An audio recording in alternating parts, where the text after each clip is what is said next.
The official BSB Partner Series. This is FAB-Racing.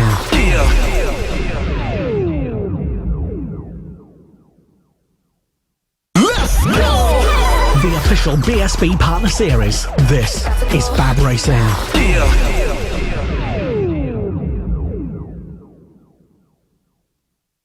Hello and welcome to Ellough Park in Suffolk for round 5 of the FAB-Racing Minibike British Championships. I'm Tristan Finocchiaro and joining me is Gareth Hall this weekend, and we're just on a bit of a walk around the paddock and here at Ellough Park. We've just got Lucas Brown with us at the moment, who's just round here. Lucas, how's it going this weekend? So far it's been going good. We've got the fastest lap of the weekend. It's only by a 10th, but we're looking good for qualifying. Hope it doesn't rain, it stays dry. So riding the GP70s this year, just explain to us how you got to this point and your route up to the 70 class. Well, in 2016 we done the last 2 rounds and it kind of just went from there. We went from the rookies up to the 14 mils to the LCs, and then we went for the 50s, done 2 years on that, and then it's my first year on the 70. The GP70 class, it's the highest class in FAB Racing for the junior riders. What's your ambitions further going past this class? Hopefully we want to make it into British Talent Cup, and then hopefully win that and move on from there. Go up through 600s maybe, just see where it goes. That's perfect. And looking pretty good in the championship at the moment. Johnny's back this weekend, but you're looking really strong. So what are you thinking in terms of the championship? Just take every race by race, hopefully get some wins, get some points, just beat Garnett. Awesome, sounds really mature. Well, we'll let you crack on. Thanks a lot for talking to us. Thanks. Lucas Brown there then, riding the GP70s, looking really strong at the moment. Gareth picked up 3 wins at Wilton Mill, and a perfect example of how the riders have come up through the ranks here at FAB Racing. Yeah, Lucas has looked really strong so far this season, and as you say, very, very strong weekend he had at Wilton Mill just a few weeks ago, so expect to see him go very, very well this weekend. It's been great to see the battle between himself and Johnny Garnett start to evolve as the season goes on. So yeah, 5 rounds in, we're already halfway through this very condensed season. It's been fast, frenetic, there's been chaos, there's been action, it's all happened here at FAB, and we look through, of course, the categories that we see those guys in. Are there any particular standouts you see, maybe away from Lucas, maybe away from Johnny Garnett, who of course made his debut in the British Talent Cup last weekend? Yeah, absolutely, and that's what they're all going to be targeting, the British Talent Cup, and that process starts right out from the AC40 rookie class, and that's where all the riders are going to be starting their careers in motorcycle racing down in the AC40 rookies. It's a 40cc mini moto class with restricted plates. They all run the same engines, so it's all really equal. We've even got some AC40 rookies here at the moment that we're just going to have a little chat to. We've got Byron Johnson just here. And Byron Johnson, who's moved up to the AC40 Pro class this weekend, very, very strong from the rider in the AC40 rookies so far this season. He'll be making his debut in the Pro class, and yeah, the number 37 has been probably one of my stars of the season so far, fighting back after multiple times where he's possibly been down, starting outside of the front row of the grid in that rookie class, really battling against the likes of Austin Johnson and Finlay Polhill, who of course we spoke to this weekend. And yeah, so these rookies, it's a really good class, and making that step up to the pros, of course, on these air-cooled 40cc engines, and I'm sure a lot of them would be having a look at maybe the guys up in those MKGP 50s and 70s, those Metro Kit bikes, and looking at maybe, well, 5-6 years in the future making their way onto that British Talent Cup grid. Yeah, that's where they're going to start off, as we've said, and they're looking, like you say, up to the MKGP 50s, MKGP 70s, British Talent Cup. The next step for them will be the AC40 Pro class. So the Rookies Championship is essentially a cup series. It's a chance for the riders to show that they have what it takes to move up into the next step, which would be the AC40 Pros, which is essentially very similar bikes, 40cc air-cooled mini motos, but they can use any chassis, any engine, any mini moto engine, and with restrictor plates on that. So that's then their next step, and then they can move up through the ranks from there. And what I'll do is I'll pass the mic over to you, because of course you're a current Superstock 600 rider in the BSB paddock. So tell us about FAB, tell us obviously where it's come from, what it does, what it represents, who it partners, and equally what the stages are that you move on into throughout FAB and then on into the BSB paddock. Well, FAB-Racing's been been around a very long time. It's where I started. I started my career. It's where a lot of riders start their careers. Riders such as Scott Redding, Charlie Nesbitt, all sorts of names have come up through FAB and continue to come up through FAB-Racing. And the formula has stayed pretty much the same the whole time, through the minis, up through the Metra kits, and it's essentially the breeding ground. It's where riders start off their careers, and it's also home to a lot of senior classes as well. So it's got a lot of variety of racing, and it's the perfect place to start off your career. Absolutely so, and we've seen the likes of already we've seen Johnny Garnett, as I said earlier, moving up to the British Talent Cup so far this season after a very, very strong start to his season in the MKGP 70s. Of course, last season's LC40 Elite champion. So Johnny, one to watch for the future. Of course, it's not just the mini bikes, so we see these air-cooled 40cc, these liquid-cooled 40cc bikes. It's also pit bike 140s, moto teams, extreme 200s, plenty of action on bigger bikes. So tell us more about those bikes. So going up into the bigger bikes, you've got see the senior classes, and what we see a lot in the senior classes is riders that tend to come down through the ranks. BSB riders that have who've gone up through the ranks and are now coming back to the paddock to do all sorts of classes, like the pit bike 140s, extreme 200s. They do it for a bit of training, a bit of fun, and also a lot of senior riders that are coming just for a bit of fun. Yeah, absolutely so, and we've got one of the riders over here, the 87. We're just going to grab a quick word before you head out on circuit. So, yes, how's the weekend going so far for you? Well, so far everything all right. Definitely I'm not the first one, but I'm enjoying a lot. The tarmac here is amazing. Just hopefully either it start bucket down with rain or stay dry, because otherwise it's going to be a mess. Yeah. So obviously it's looking very variable for the weather. So out on the wet, you think it's a greasy track we've seen so far this morning, so what are you hoping it dries up, or maybe if it does come down a little bit more than this sort of greasy track? Because at the moment I'm going out with slick, because it's literally drying out, so the rain will be completely destroyed, but hopefully it's going to stay like this, or if it has to rain, proper rain, and I will enjoy the rain like I will to Mill. So hopefully. Well, good luck. Yeah, hopefully the rain does come. We'll see you out on circuit very soon. And yeah, so of course you can see bigger bikes here at FAB, and the adults enjoying it as much as this official partner series to the BSB and the Road to MotoGP for the younger riders, that next generation of British talent as they make their way up through into the British Talent Cup. And yeah, but of course the adults getting a chance to come and enjoy it and relive some former glories here on the circuit. Yeah, absolutely, and it also means that they can come enjoy some cheap racing. Giorgio Scalata that we just spoke to is one of the riders in the pit bike 140s, and that's a nice cheap class. It's they're Chinese bikes, fairly cheap to maintain, and it's good fun close racing as well. Yeah, and that's what you get here at FAB. And equally, we've seen already, and we spoke to a lot of riders this season, this weekend, it's the community here at FAB as well. It's very strong in the paddock, everyone getting on with each other, whether it's on track or off it. So it's been great to see as the season's evolved. And yeah, let's have a quick look back at this very condensed season. We're around 5 already. We've already had 2 rounds at Lid to open up our account, and of course then we went on to Clay Pigeon, and 2 weeks ago Wilton Mill. We're here at Ellough Park, first time here at FAB. A very different circuit. It looks very challenging.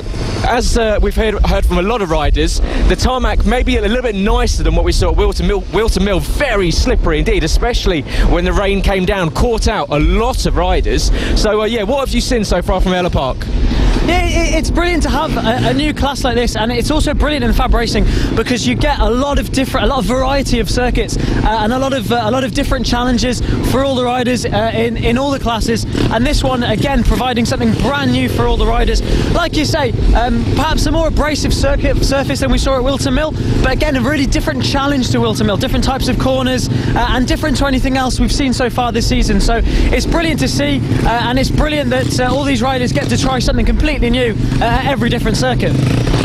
Yes, indeed. You can hear the engines revving around us as the bikes make their way through the paddock to get out on circuit. It looks as though we've got some of the moto teams and the pit bike 140s heading out on track, and they've been great fun to watch. Of course, it's a multi-class race, the pit bike 140s and the moto teams. The moto teams shared the circuit with the Extreme 200s last week out in Wilton Mill, but this time around they'll be back out with the pit bikes. And that multi-category race, it makes it very exciting indeed, doesn't it? Because you have this position where we do have a lot of overtaking, you have a lot of lapping, and it really increases the action out on circuit. Yeah, the pit bike 140s running with the moto team. They're currently going on at circuit now, but it's interesting to see because you've got basically a race within a race.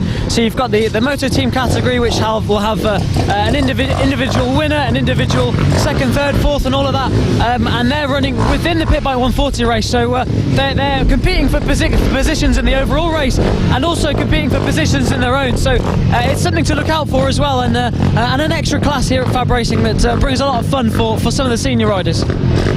And of course, we've seen the likes of Charlie Nesbitt doing very nicely indeed in the pit bike 140s so far this season. So watch out for him on circuit. That's great fun. And Simon Clowes, very, very strong in the moto team class. He's had great fun with the likes of Jason Pugh over the last few rounds. They've been, I've said on commentary over the last few weeks, they've almost been tied together by a very small string. They've been that close. So yeah, action throughout the field here at FAB. And yeah, we'll just quickly, I mentioned Byron Johnson as one of my stars of the season so far. Have you got anyone that you've particularly enjoyed watching? Anyone maybe that you just want to watch for the future? Maybe this younger generation coming through. Well, it's brilliant to see Lucas Brown really putting an effort in to try and catch Garnett at the moment, because Garnett has been a standout for me. He's sort of dominated the LC40 Elite Championship last year. That's one of the mini moto classes, and now he's dominating the top class here at FAB Racing, the mini GP70 class. And it's brilliant to see such a talent who's able to just come up into a class like that and really show he's got what it takes. Like we said, also moving up to the British Talent Cup. So Johnny Garnett's an absolute standout for me, but equally Lucas Brown really trying hard to snatch that championship as well. And you don't like us talking about it too much, but you are a Superstock 600 rider, so we'll just quickly talk about how your season's going. Of course, you've made that step up to onto the bigger circuits with the BSB paddock. So how's your season going? Where did you start? Where did you come through? And where do you see yourself going afterwards? Well, like many others, I started in FAB Racing in the mini moto classes. That's where my first race was Clantow in Wales, which we'll be going to later on in the season. And I've moved up through the FAB Racing Championships. Went up through up to Super Teens, and then into the World Supersport 300 Championship. We had a bit of fun there. Came back to Britain, got third in the Junior Supersport class last year, and now I'm having to go on a 600. So that's a good example of how you can come up through the ranks at FAB and continue to enjoy your racing. I've been racing for about 8 years now, and really enjoying it. And it all started here at FAB Racing.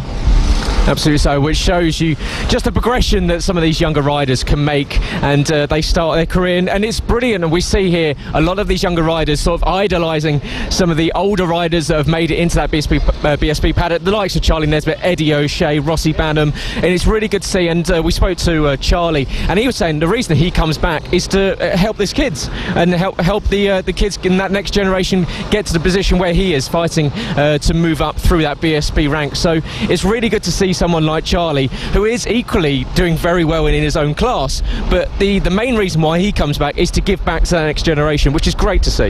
Yeah, it was awesome to hear that from him, because he's a name that's been around the FAB Racing paddock for a long time, and is obviously he's great to watch. He's real fun, but you see him helping out a lot of riders, and that WAM sponsored team there that's got riders such as Josh Bannister, Warwick Brady, Charlie, I think Rossi Banham's been in there as well, and he's here helping these riders out, and all under one banner, and it's really good to see, and it's definitely something to look out for as well. Yeah, so plenty of action here from Ellough Park this weekend with myself, Gareth Hall, and Tristan Finocchiaro. We'll be bringing you commentary wall to wall all throughout the 3 races for each category, so make sure you stay tuned for all of it. We'll be with you all weekend, so stay tuned for some action here at FAB Racing.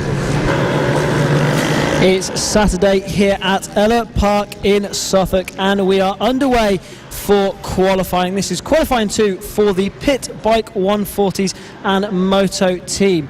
6 minutes to go in this session, and it's Will Howarth at the moment, the number 96, topping this session at the moment, so that's first in the Moto team and first in the Pit Bike 140s at the moment. Yeah, hello, welcome everyone. My name is Gareth, joined as always by Tristan Finocchiaro. We'll be bringing you commentary all throughout this weekend, and as you say, Will Howarth, after missing the last few rounds, jumps to the top of that standings on a very miserable, wet, windy day here on the Norfolk-Suffolk border. We are here at Ellough Park, first time in a very, very long time, which means that for the majority of this paddock, it is the first time here at Ellough Park, and not particularly great conditions out there for a lot of these rookies on the track. Yeah, absolutely, and it's something that everyone's going to have to be learning the track and learning these conditions. They've had quite a bit of wet track time this morning and out here today at the moment, getting to grips with these wet weather conditions. Pit Bike 140 and Moto team already had a qualifying session earlier on, so and that will have been in some better conditions. So the lap times in this one possibly not matching the times that they were doing earlier on, but they'll still be looking to get as much wet track time in as possible, as it's looking like it's very possible they're going to be having a wet race later on. Yeah, very much so. It's not the greatest of conditions here. It's really deteriorated from yesterday's practice session, which was basked in sunshine. But 4.5 minutes left to go in this final qualifying session of the day. Before we get started with the first round of races, of course, 3 races per series here. So each category gets 3 races, 1 today and 2 over the duration of Sunday. We're here at Ellough Park in Norfolk/Suffolk. We haven't quite worked out what county is in yet. Every corner seems to be in a different county, but it's 11 corners, 7 to the left, 4 to the right. I'm sure Tristan and I will be disagreeing over how many corners there are actually on here due to the different nature between 2 wheels and 4 wheels. There's definitely 9 corners on this circuit, Gareth. I don't know where you're counting the extra 2. But I'm sure that argument will go into the early hours of this morning. But yeah, it's 1,050 metres long. It's a very fun circuit. You can see lots of straights, lots of tight technical corners, so it's got everything, and it's allowing the action to really unfold right in front of us and right from our commentary booth, and we can see across the circuit, and we can see on screen right there everyone just trying to filter their way into position, trying to find a little bit of time, pace out on this circuit, and of course we're expecting these conditions to somewhat stay the same throughout the rest of the afternoon. So this is more a practice session than a qualifying session. Yeah, absolutely. So they're going to be looking to get a feel for what this track is like in these wet weather conditions. One rider we've seen who's really good in the wet is the number 76 of Jamie King with the yellow flashes on his leathers. He was really strong back at Lydd in the wet, and this is a pretty local track for Jamie King as well. So although he says he's only ridden around here twice, it's not far for him at all. But of course, none of these riders will have had a great deal of track time at this circuit, so learning their way around this circuit this weekend. And Will Howarth, who's currently topping this session on a 58.2, he's topping the Moto team and topping the session overall. He wasn't here yesterday for the practice session, so he's learning this circuit, and all the meanwhile still the fastest out there as well, setting consistent 58s at the front, so considerably quicker than anyone else at the moment and consistent at it. So if we're getting a wet race later on, Will Howarth is definitely going to be one to look out for. Yeah, very much so, and it's probably the last thing that Simon Clowes, who is of course leading the championship in Moto team, wants to see, and that's Chris Wells down, you see, just trying to get the bike restarted, the 576. That's just on the exit of turn 5 towards turn 6, and it should be all good for him to get that bike restarted back out on circuit. We've got just over 1 minute 45 left to go in this final qualifying session of the day before we start off our day's racing here at Ellough Park. And the PB140 currently the top PB140 is Reece Peacock. That's a new name that we haven't seen so far. Yeah, absolutely, here at Ellough Park this weekend, and showing the Pit Bike 140s how it's done in the wet round Ellough Park. Second in the session overall, but first in the Pit Bike 140, ahead of Taylor Lawrence, who's got increased straight line speed for this round, so he tells us who goes up to second but then gets immediately bumped down to third by Rossi Banham. He's a rider over in the Bennett's British Superbike Championship. He's riding the Junior Supersport and here at FAB-Racing, been at all of the rounds so far, enjoying his racing. He says he's here for a bit of fun, here for a bit of training, and really giving us some good entertainment here as well. Another rider who's not out in this session at the moment is Charlie Nesbitt, who we see always at the front of this category, but opting not to go out in these wet weather conditions at the moment. But Will Howarth it is then that's still leading this session ahead of Rossi Banham, who's leading the Pit Bike 140s but second in the session overall. Taylor Lawrence currently third, ahead of Reece Peacock and Darren Anderson at the moment. Yep, brilliant session so far for Will Howarth. But welcome everyone to FAB-Racing. It's the Mini Bike British Championship round 5 here from Ellough Park. Of course, you're listening live on FAB-Racing's YouTube or Facebook page. Of course, you can listen live on motorsport.radio, and you have audio and visual there. And of course, you can listen on all of the social media channels attached to both FAB and Motorsport Radio. Plenty of places to get your motorsport fix this weekend in lieu of the MotoGP. So yeah, it's all going to happen, and it's going to happen here at Ellough Park. And we cannot wait for this one, because new track for us, new track for the riders, which means that everyone will be finding their feet, and possibly a little bit overly tentative into the opening laps in the first races, which will make the end, when everyone's a little bit more confident, just that little bit more exciting. Yeah, absolutely. And Reece Peacock now getting to the top of the timing screens and leading this session now by 1/1000th of a second over Will Howarth. Will Howarth takes the checkered flag, so that's him leading the moto team in this session, and second overall. Taylor Rossi Banham now on the final lap, getting the fastest lap of the session with a 57.444, topping the session ahead of the number 10 of Taylor Lawrence, Darren Anderson, Reece Peacock. Will Howarth now dropped down to 5th overall, but first in the moto team ahead of Simon Clowes, who's second in the moto team. Jason Pugh, Alistair Caird and Ian Jackson also in that category as well. This class, and just like the Extreme 200s, Gareth, a class where we see a lot of names like Rossi Banham that come over from the British Superbike paddock to come and get some track time in here on these pit bikes and in the Extreme 200 class. Yeah, and a lot of them, as you heard from in the paddock walkthrough that Tristan and I did, it's all about, for them, it's coming back, getting that practice, but equally giving back to the kids and helping you. We hear the likes of Charlie Nesbitt. The reason why he comes back here is that he's here to help out. He works in the marshalling, he works in the paddock, he helps working on the bikes. He's really ingrained in this FAB culture, in the FAB community, and it's fantastic to see these older riders that have made that next step to come back and help this next generation on the route to MotoGP. Yeah, absolutely. The bike racing community has always been a really close community where everyone knows each other, everyone's helping out, and it's always been a very, very, very friendly community, especially here at FAB-Racing. Always been a very friendly paddock, and Charlie Nesbitt just proving it there, coming back and helping the younger riders and having plenty of fun as well, and providing us with some really fun racing.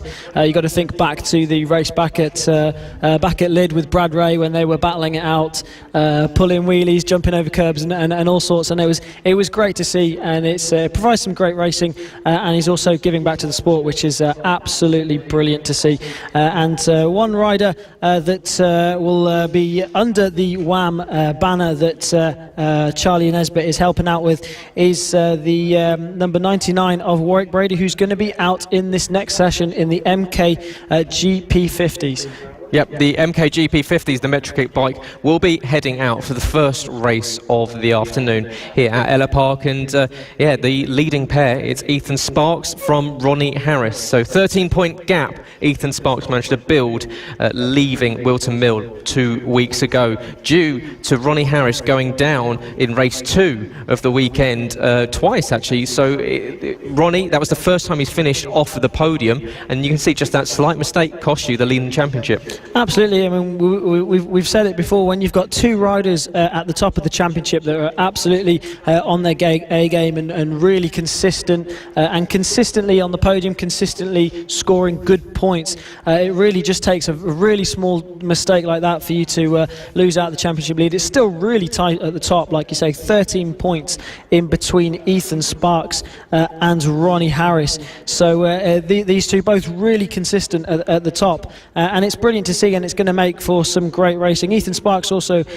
pole position in this race yet to come, so it's going to be interesting to see what he can do from pole position. Ronnie Harris will be starting a bit further back in 5th place, but like we said, back at Wilton Mill, wet weather conditions always throw up some surprises, and anything can happen in this MKGP 50 race 1. Yeah, rain is always a lever, and we will, I'm sure, see it as if we look through the grid, and we'll run through it in detail very shortly. But Blake Wilson, brilliant lap time from him into 2nd place, front row of the grid for the first time this season. So really good lap of 53.675 in the dry, and Blake, I'm sure, will be delighted with that. Currently sitting in 9th in the championship. So a really good chance for a podium today. Yeah, he showed some really good pace in both qualifying sessions actually, and so the number 108 of Blake Wilson, really impressive. So it'll be really interesting to see what he can do from the front row. Like you say, a name we haven't seen on the podium yet, but anything can change here, and he's looking really good and in really good form here to start challenging for some podium positions as the MKGP 50s wait to get out on circuit for the first race of the weekend here at Ellough Park. Again, like we say, on the Suffolk-Norfolk border here. So it will be interesting race, this one. And like we said, it's all about Ethan Sparks and Ronnie Harris at the top of the championship. But a lot of riders who have been scoring podiums and staying with your top two in the championship. Riders such as Ollie Horner, who's always gone pretty well in qualifying, got 2 pole positions, but down in 8th place at the moment. So the number 70 is going to be looking to try and climb up and try and catch up to the likes of Ethan Sparks at the front. Absolutely. So cannot wait for this one as they make their way out on track. If you've just tuned in, welcome. Good afternoon. Let's hope you enjoyed this weekend's racing here from Ellough Park, whether you're watching live on FAB-Racing's YouTube or Facebook page, of course listening live on motorsport.radio, the world's only 24/7 motorsport dedicated radio channel. There we go. And but yeah, it's going to be a brilliant weekend's racing. Very tricky conditions, greasy surface. We know that this kind of surface, Tristan, is probably riders' least favourite. It's not quite wet enough for those wets to work completely to their best ability, and obviously nowhere near dry.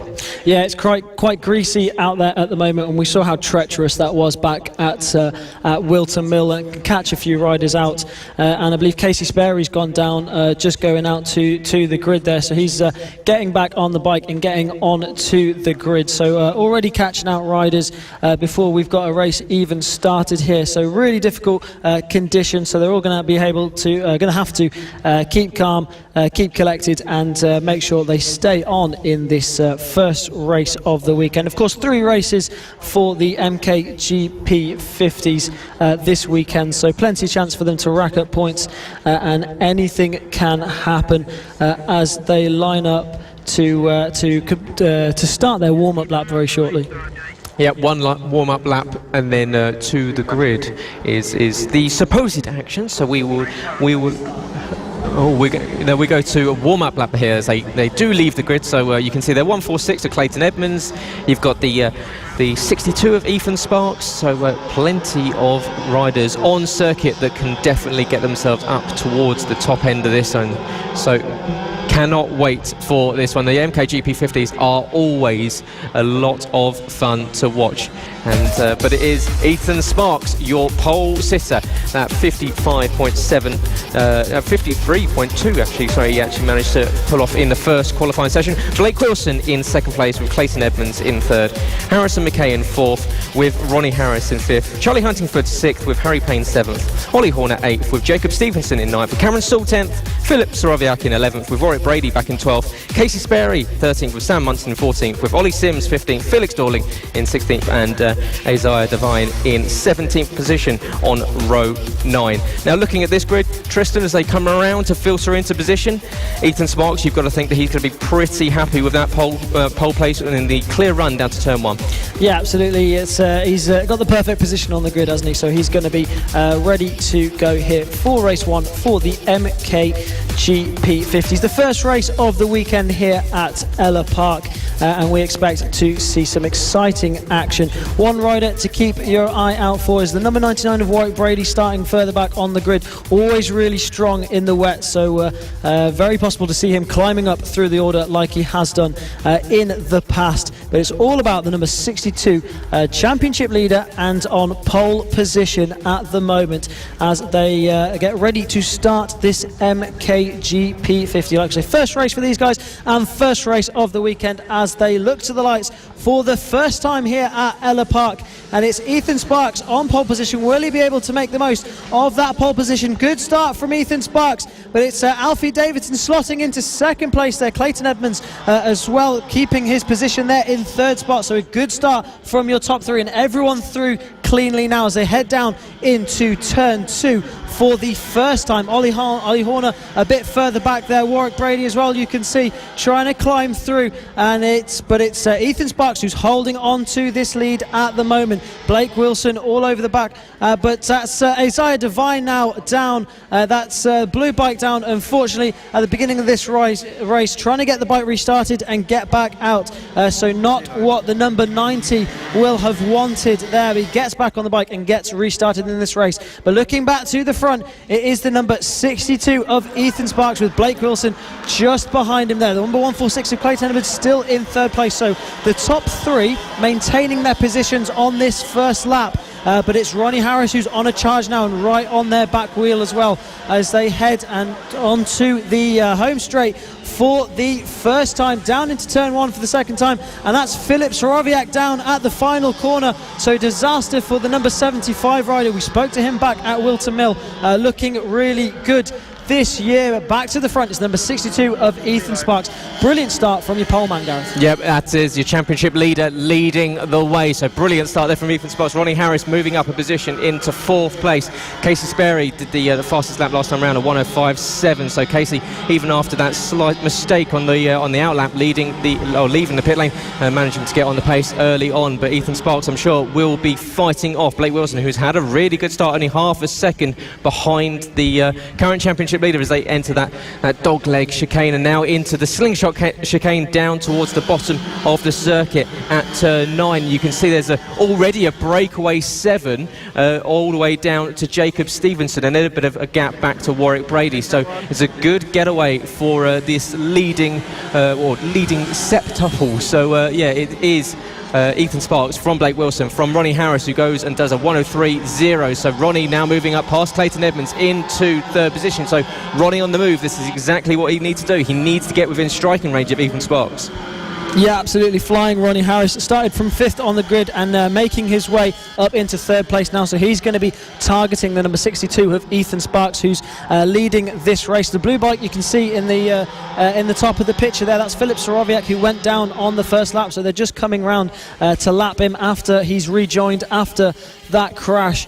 So hopefully he will be able to stay out of trouble there as Ronnie Harris goes up the inside of Wilson down into the right-hander and makes a move stick. So that's Ronnie Harris now into second place, the number 66, absolutely on a charge in this race and closing down your race leader now. So it's going to be a battle at the front between your top 2 in the championship, Ethan Sparks and Ronnie Harris. Like we said, both these guys really consistent in this championship, and they're running away with it at the front, and now they're in it together at the front of this race. Number 146 Clayton Edmonds dropping a leg into turn 1 as they come up to Filip Sorowiak. He's definitely not holding these guys up, is Filip, so such a shame that he crashed out, because it definitely seems like he's got the pace at the front. Yeah, we saw in qualifying that Filip was doing well, but Ronnie Harris and Ethan Sparks are closing in there on the lapped bike already. But Ronnie Harris in second position, holding firm, but still trying to put the pressure on Ethan Sparks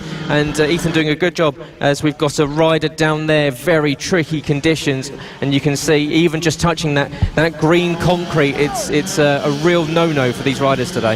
Yeah, absolutely, and that was the number 67 of Jacob Stevenson that unfortunately went down and out of the race. And yeah, these conditions really difficult, and unfortunately catching out a couple of the riders. But that's Ronnie Harris now into the lead of this race, and he's got through on Filip Sorowiak, who went down and got lapped, and Ethan Sparks has dropped down to third place now. So Blake Wilson has managed to make his way round the number 62 of Ethan Sparks, and he's up into second place. So perhaps something happening there with Filip Sorowiak, and it's just let Ronnie Harris break away at the front. A 101.8 on that last lap, superior pace to anyone else, almost 2 seconds quicker than anyone else, and now has a 2-second lead at the front. Yeah, Ronnie Harris has been absolutely flying since the start of this one. Started back in 5th position, has made his way through the field, and now finds himself in the lead, and with a comfortable margin over Blake Wilson and Ethan Sparks. As you can see, Clayton Edmonds battling there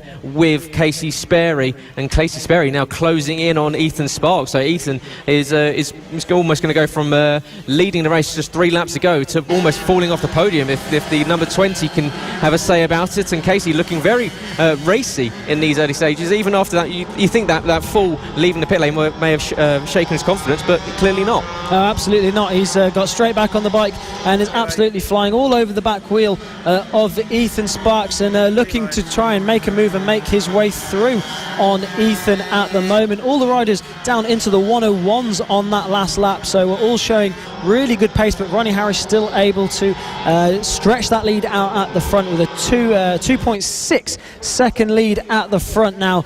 Looks like Blake Wilson is just pulling away from these guys, as well as Casey Sperry makes a move on Ethan Sparks. So that's Casey Sperry now into third place rather, as we just saw the number 11 went down there. That was Harry Payne, and Filip Sorowiak now down again. Unfortunately, the number 75, second crash for him in this race, and unfortunately he is now out of this race. But Ethan Sparks now dropping through the field. He's going to have to really defend now from the number 146 of Clayton Edmonds. He's got a bit of breathing space in front of him at the moment, but not what the number 62 will have wanted, especially with Ronnie Harris stretching out a 3.1 second lead at the front. Yeah, this is perfect for Ronnie Harris. After losing the points in race 2 at Wilton Mill, he's able to get another 2 bikes in between himself and his championship rival Ethan Sparks. And Ethan, as you say, falling into the clutches of Clayton Edmonds, and Clayton, who's been getting much better this season. We've already seen a marked improvement from the young man as the season has gone on. And Clayton, he's picked up a couple of podiums. He's even had a sniff of a win here and there. And you've got to think that with pace like this, moving into the late stages of this season, he should definitely be challenging for wins consistently.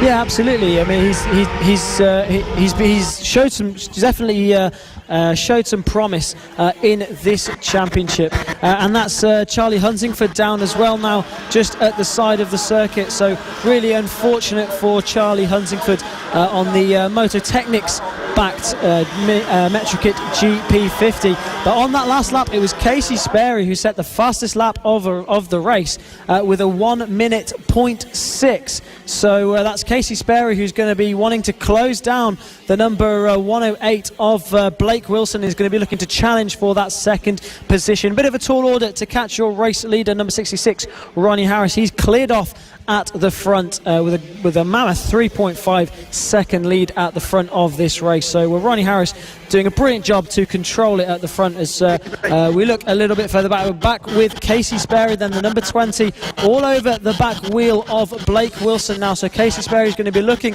to make a move on Wilson and try and find his way up into second place. But there he is then, the number 66, Ronnie Harris, your race leader, will be looking to take that championship lead away from Ethan Sparks, and is looking really good to do it with 4 laps to go in this race now.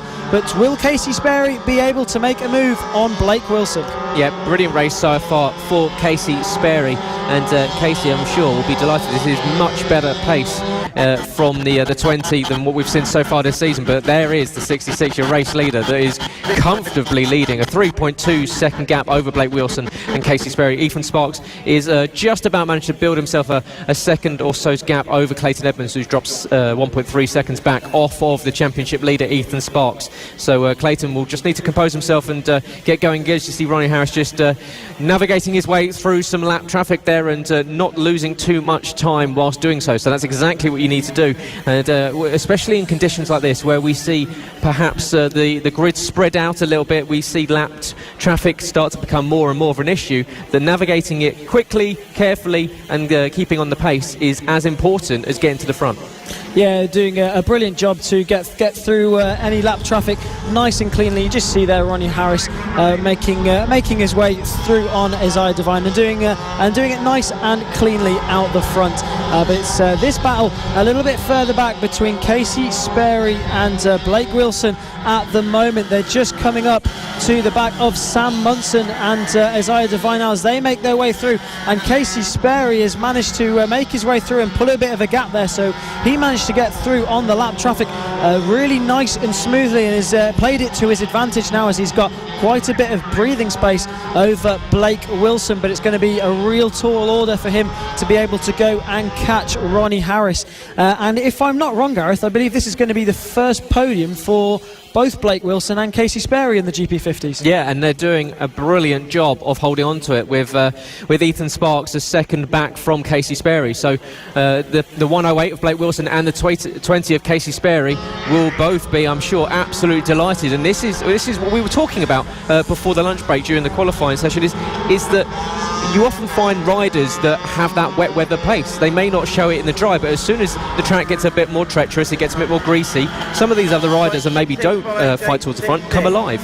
Yeah, absolutely. You know, some riders seem to have really good bike control in the wet and a really good feel for the conditions, and riders such as Casey Sperry, Blake Wilson has also been really quick in the dry as he was on the front row of the grid. But it's really impressive to see how some of these riders have a real good bike feel and really good feel for these wet weather conditions. Ronnie Harris, though, a good feel for all conditions at the moment in this MKGP 50 category. 5.4 seconds is the lead he has at the front with 2 laps to go as he comes on to finish the penultimate lap, and he'll be going to start the final lap of this race, race 1 for the MKGP 50s, and of course the first race in the FAB-Racing mini bike British Championships at Ellough Park for a long time. So, and it's looking like it's going to be Ronnie Harris who's going to take that victory. 5.5 seconds was the lead over the line, and it's definitely going to be a tall order for anyone to go and catch him with only half a lap left to go in this race.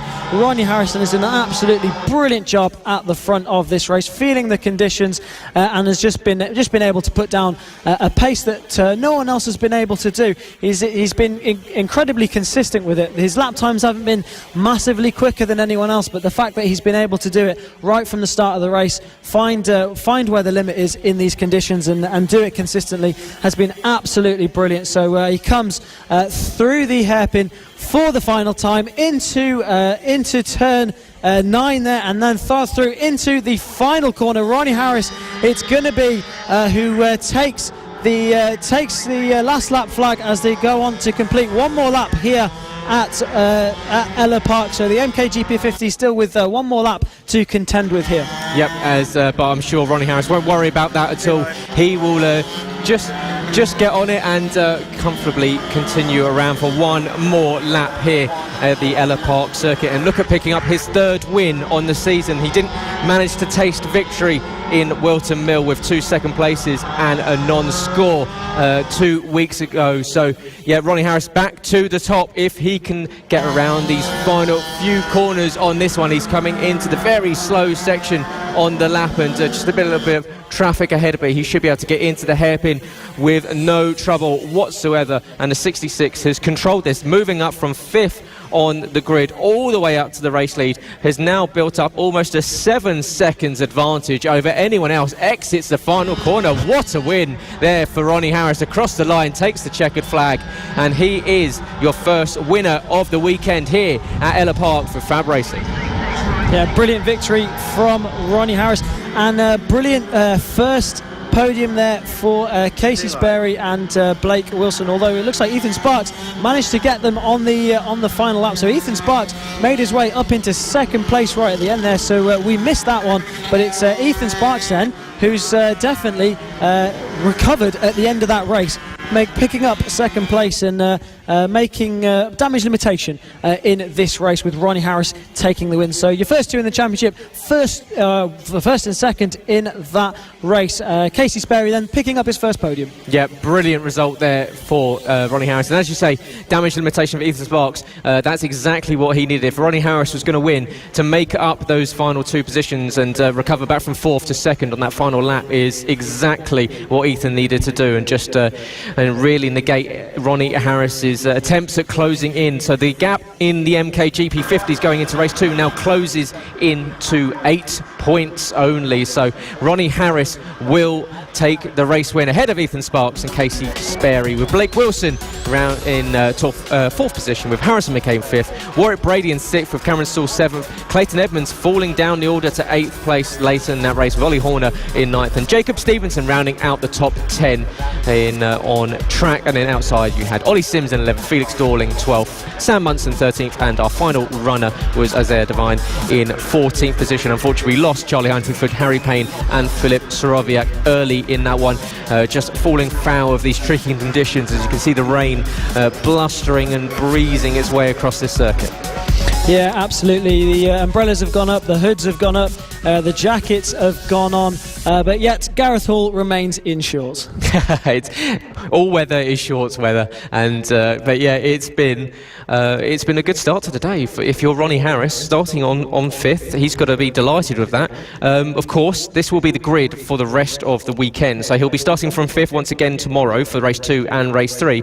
But that's got to be a huge boost to your confidence. If you start on 5th in these conditions, you can fight through to the win. So yeah, good result there from Ronnie. But Ethan Sparks, once again, another podium for him, and he holds on to that championship lead, just 8 points, so it's getting close. And yeah, this MKGP 50 that MKGP 50 class is looking like it's going to go right down to the wire.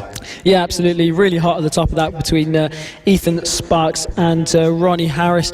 We also had Mason Foster in this class fighting with those guys at the top of the championship, but he's opted to focus on his MKGP 70 year instead of the GP50s, which is a shame for us, Gareth, because he was providing us with some good racing at the front. Those top three were really giving us some good racing, but it's also allowed other riders such as Clayton Edmonds, Charlie Horner, and many of these riders to start battling for podium positions as well. Casey Sperry, who just picked up his podium. But going out onto the circuit now is the senior mini motos. They're going to have their first ever race here at Ellough Park. Yep, and it'll be Holly Harris on pole for this one. She set a time of a 57.741 in qualifying, and yeah, a comfortable 5 seconds faster than anyone else. So really strong qualifying for Holly, and yeah, ahead of Andy Weedon, Will Howarth, who makes his return and gets on the mini bike. So it'll be interesting to see what Will can do, because when we started the season down in Lydd, he absolutely blitzed the field. So he will be starting in 3rd place, with Bernie Hook, your reigning champion and championship leader, in 4th position, Dom Craden in 5th, and Paul Nichols back in 6th position. But yeah, Holly Harris, she will have that run down to turn 1, and Andy Weedon alongside. We saw Andy and Holly battling at Wilton Mill just a couple of weeks ago, and yeah, so Andy, no slouch at all. No, absolutely, yeah, battling out for podium positions at the front of the senior mini moto race. Equally is your championship leader, the number 0 of Bernie Hook, on the gold bike, perhaps celebrating his championship victory before he's actually got it. But he's got a mammoth lead in the championship at the front, so it's going to be a tall order for anyone to be able to catch him, especially with Matt Birkin, who's second in the championship, not here this weekend, and equally Josh Birkin, who's 3rd also not here. So a chance for Bernie Hook to rack up the points on them and extend his championship lead even further. But like we said, Will Howarth is back this weekend. He's dropped down to 7th in the championship with missing the last 2 rounds. But like you said, back at Lyd, he was a real strong force. So it'll be really interesting to see what he can do this weekend at Ellough Park. But back at Lyd, he seemed to struggle a little bit in the wet weather conditions compared to his pace in the dry. But like I said, that was only because his pace in the dry was so strong and so much stronger than anyone else. So it's going to be interesting to see what he can do in this one. But it's Holly Harris lining up on pole position ahead of Andy Whedon and Will Howarth. Yep, as they get ready to look to the lights and get this one underway, and you can see lights out, and it's a good start there from Holly Harris. As you can see, a slight wobble from Andy Whedon as he manages to get on the power, but around the outside will come Bernie Hook. Does he get the grip on the exit? You can see running onto that white line, so there won't be as much grip there, but it's allowed Andy Whedon to hold position in second. But Holly, great start there off the line. She leads into turn 3 for the first time. Already this breakaway 3 have started ahead of anyone else. You can see just dropping the 4th place rider, and but yeah, great start from Holly, up ahead of Andy Whedon and Bernie Hook. And yeah, this battle's going to go on. You can think Bernie Hook, he took it a little bit easy in Wilton Mill 2 weeks ago, but this time around you're going to think he's going to be eyeing up that win. Yeah, absolutely. It's been a few races since Bernie Hook took a victory, so he's going to be looking to change that in this one and take another one and assert his dominance in the Senior Mini Moto Championship. But like we said, he doesn't actually have to go out and win all these races. He'll still be extending his championship lead because Matt and Josh Birkin, like we said, aren't here this weekend, but he's looking really menacing on the back of these guys now as they head down into turn 1 for the second time. Holly Harris it is that still leads ahead of Andy Whedon and Bernie Hook in 3rd place, your championship leader. But Holly Harris doing a brilliant job to defend at the front, although it looks as if Andy Whedon's getting really close behind, trying to find where he can make a move stick on the number 7 machine. And we've seen this with Bernie Hook before, that he often just sits and watches a battle evolve in front of him. He doesn't often throw it down the inside, make any rash moves. He'll happily sit there and wait for Andy and Holly to perhaps maybe have a lunge at each other and contact to maybe happen, and then he'll make his move. He's very calculated. He makes the right decisions, but equally, like you say, he's not going to make a decision that's going to compromise his championship. So at the moment he can sit behind this battle between Holly Harris and Andy Whedon, and he knows that he's still going to be picking up a podium with Dom Craydon in 4th position, 7 seconds down from this leading 3. So yeah, if you're Bernie Hook, it's just picking up the positions as and when they come to you. He doesn't need to fight for anything, but of course you say that to any racer, they want to win, so it's hard for us to say yeah he's quite happy with 3rd, but I'm sure in his head he's thinking, I want to win this. Yeah, absolutely. It's a strange situation for Bernie Hook because he doesn't actually have to win these races, doesn't have to take many risks, but at the same time, like I say, he's going to be wanting to do it, and with such a comfortable lead at the front, he's in a place where he probably can take a few risks and make a couple of mistakes. So it's a strange situation for Bernie Hook, but he's got to take it race by race, and I think he's definitely got a chance of winning this race right on the back of that leading group. But Holly Harris doing a brilliant job at this. If she does manage to fend off Andy Whedon and Bernie Hook, that would be her 2nd win in the Senior Mini Moto class, and 2nd win here at FAB-Racing. So doing a brilliant job out the front of this one.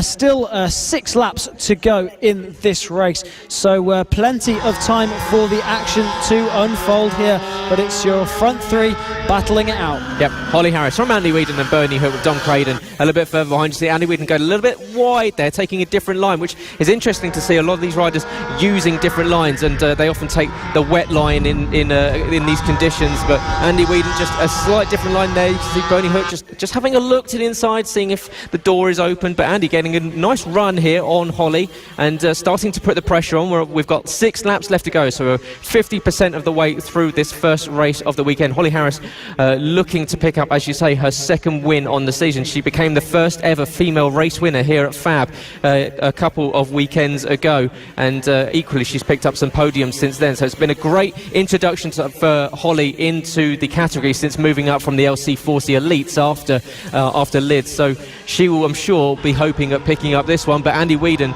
is not going to be messed with. He's not going to let her get away, and she's definitely not dropping these two behind. So it's going to continue going on for the next 5 laps. Yeah, absolutely, and we talk about Bernie Hook making the most of the fact that there's no Josh Birkin and Matt Birkin here at the moment, but he goes into second place now. So Bernie Hook, like we said, looking to try and taste victory once again, makes a move on Andy Whedon. Brilliant move there to take second place. Bit of breathing space now Holly Harris has, but Bernie Hook will be looking to close that down and try and take this victory away from the number 15 of Holly Harris. But this battle at the front really hotting up nicely, and it looks as if Bernie Hook has got a little bit more pace than both of these guys. He's looking eager to try and make his way through and see if he can have a go at breaking away at the front. He did take the fastest lap of the race on that last lap, but it wasn't a great deal faster than everyone else, but it definitely, to me, looks like he's just got a little bit more pace, and if he can get through, can try and find a way to make a gap at the front. But like we said, he doesn't have to take too many risks. He's got a comfortable lead in the championship out the front, but it's all about what he can do now about the number 15 of Holly Harris. Yeah, but watch out for Andy Whedon, the rider behind on the number 7 bike. He's he's picked up 2 third place finishes, not yet finished higher than third, so I'm sure he will have his eyes firmly set on Bernie Hook and Holly Harris ahead. He will want to be improving that step on the podium, and he is closing in. He's not being dropped by Bernie since being passed 2 laps ago, so it is still all to play for here in the Senior Mini Motos. We've got 4 laps left to go as Bernie Hook gets a good run of the dogleg hairpin, but not able to get past Holly. And you can say a quick look and a quick glance behind out of the corner for Holly, just trying to look where Bernie is in her peripheral vision, but you can see back on the pace, opens up the throttle and down the main straight in towards turn 1, and here comes Andy Whedon up the inside of Bernie Hook. Can he get the move done? Not quite, but the door was open. You can see a quick glance behind there for Bernie Hook. He probably thought, I'd already got the move done on you, but you can see closing the door once again. So Andy Whedon not giving up on this second place. Yeah, Andy Whedon is definitely not giving up there in third position. Had a little cheeky look up the inside into turn 1. Couldn't quite make a move stick, but he'll definitely be trying that one again as he gets right onto the back wheel of Bernie Hook now. So looking menacing in third position is the number 7 of Andy Whedon, but equally the number 0 of Bernie Hook looking really menacing again, really strong through that dog leg hairpin, but down into the hairpin comes the number 7 of Andy Whedon up into second place now ahead of Bernie Hook. We were talking about how Bernie Hook's going to make most of the situation without Matt Birkin being here, but at the same time so will Holly Harris, because she's 4th in the championship just behind the 2 Birkins, and this could be an opportunity for her to move up into second place in the championship as well. Yeah, just second place would actually move her up into third in the championship ahead of Josh Birkin, so she just needs to hold on to these positions and she'll be picking up some really well-deserved points. But Andy Whedon is looking mighty in these final stages. We're on the penultimate lap, just a lap and a half left to go, and he's already got past Bernie Hook, and you can see the pair of them have dropped him by about half a second, almost up to a second now. So Bernie Hook falling away somewhat. Andy Whedon really coming alive in these final stages, gets a really good run out on Holly as they come up towards the dogleg hairpin, and now exiting turn 8 towards the slingshot hairpin down at turn 9, and Holly Harris holding onto that inside line. She's going to make sure she covers off every single overtaking opportunity that Andy Whedon might find. We can see he's using much wider lines, gives himself a little bit more turning, a little bit more speed on exit, and that's what he's going to need to get past Holly. Yeah, absolutely. 1 lap to go in this senior mini moto race. Holly Harris is led from start almost to finish now. She's leading this penultimate lap. As we look further back, that's Craydon down, unfortunately. So that's Dom Craydon who's gone down on the final lap, but Holly Harris has led all race long, so it'd be such a shame if she loses this lead. But Andy Whedon is looking like he wants to take that lead as he made a move down into that corner. They go down into the left-hander, but it's Andy Whedon who's holding that lead on at the moment. So what can Holly Harris do about the number 7 of Andy Andy Weed. Looks like he's got a little bit of breathing space now as he comes through the dogleg chicane. He goes down towards the hairpin for the final time. Holly Harris isn't quite close enough to make a move stick. Just 2 more corners after this one for the number 7 as they go into the left-hand hairpin. It's looking like it's going to be Andy Weedon who's going to take this one as he goes through the final corner, and it is Andy Weedon who takes the checkered flag and takes the win. The number 7 rider taking the win there ahead of Holly Harris, and Bernie Hook will take 3rd place. So an absolutely brilliant last lap charge there from the number 7 of Andy Weedon. Yeah, sensational fight back from Andy Weedon. Was dropped to 3rd place behind Bernie Hook and managed to recover and last lap charge and straight up past Holly Harris with somewhat 4 corners left to go, and he picks up his first win of the season. His best result so far was 2 third place finishes, so he will be, I'm sure, absolutely elated with that, picking up that first one, and is exactly what you need to do to set yourself up for a strong second half of the season. But it was Andy Weedon who managed to do a 59 flat, so the only rider to go underneath the 1 minute mark on that last lap, and he takes the win ahead of Holly Harris and Bernie Hook rounding out the podium. Unfortunately, we lost Tom Craden after that fall on the last lap, and Will Howarth and Paul Neville was unable to make the start. But yeah, Andy Weedon, a deserved victor. Yeah, absolutely. He waited right until the very last opportunity, made a move stick right at the end, and took that win in superb fashion. You got to feel for Holly Harris leading that one every lap except the final one, the one that counted. But a brilliant second place nonetheless for Holly Harris, and like I say, moving up into 3rd place in the championship as well. So brilliant race from all of these guys, and with the 3rd place as well, the number 0 Bernie Hook extends that championship lead even further. Yep, he moves up to 249 points on the season, so 80 points ahead of everyone else roughly. So yeah, a good first start for Bernie Hook there. He extends that lead that had been dropped down to 64 at the exit of Wilton Mill with Matt Birkin's hat-trick of victories. But yep, the gap is extended for your current and reigning champion here in the senior mini motos. Now out on circuit next will be the AC40 Pro class. Now this has been a brilliant class so far this season. Of course, these riders are towards the start of their career. They may have done one season in the AC40 rookie class, but this is really a 40cc bike. It's pretty basic. There's not much to it, but the riders really get the most out of them. Yeah, absolutely. This is going to be the first bike they ride in their and the start of their careers on these AC40 machines, 40cc air-cooled mini motos, and bikes that have proved to be the perfect way to start your career in the world of motorcycle racing. And all these riders will have come up through the AC40 rookies, prove they had what it takes to go into the AC40 pros, and now battling with each other with some more experience, and looking always providing us with great racing as well. It's Archie Gibbs who's going to be lining up on the pole position for this one. A rider who's had a little bit of bad luck this season, but has showed some really good pace, and it's showing with him taking pole position going into race 1 for the AC40 pros. Ethan Sparks it is then who leads this championship at the moment. Joshua Williams in 2nd place. He had a bit of a tough time back at Wilton Mill, so he's going to be looking to set that one straight this weekend. 33 points is the championship lead from number 62 of Ethan Sparks over Joshua Williams. Ethan Sparks down in 4th place on the grid. But Archie Gibbs is then who's going to line up on pole, the number 3, with a 55.083 ahead of the number 58 of Marco Holt in 2nd place. Number 42 of Thorley Trevorrow is 3rd ahead of Ethan Sparks, your championship leader, in 5th. Archie O'Brien, the number 91, in 5th place ahead of Luke Fitchett in 6th. Joshua Williams, who we were just talking about, will be in 7th place ahead of Byron Johnson, who's moving up from the AC40 rookies to the AC40 pros for this weekend in 8th place ahead of Bill Harris, Noah Guillory and Bailey Lawrence, rounding out the grid in 11th place on the number 9 machine. But it's Archie Gibbs who's going to line up on that pole position and will be looking to take the whole shot.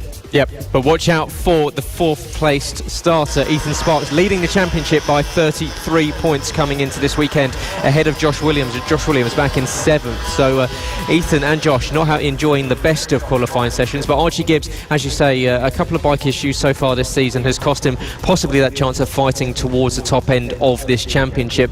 But he will be starting on pole with Marco Holt alongside him, and Marco has had some brilliant rides so far, but equally he's probably had as much bad luck as Archie Gibbs has had. So it's a great front row to see here for the AC40 Pro class, and they're getting ready to kick off their first race of the weekend here at Ellough Park with FAB-Racing Minibike British Championships. It's round 5. You're watching on FAB-Racing or on motorsport.radio, and we're getting ready to go for their first race of the weekend. Of course, one of 3, and it'll be Archie Gibbs versus Marco Holt off the line. That's Bailey Lawrence, who's had an issue already, but Archie Gibbs getting a great start already with a comfortable lead. Ethan Sparks moves into 3rd position. Marco Holt already dropped down to 5th place. Not a great start there from the youngster.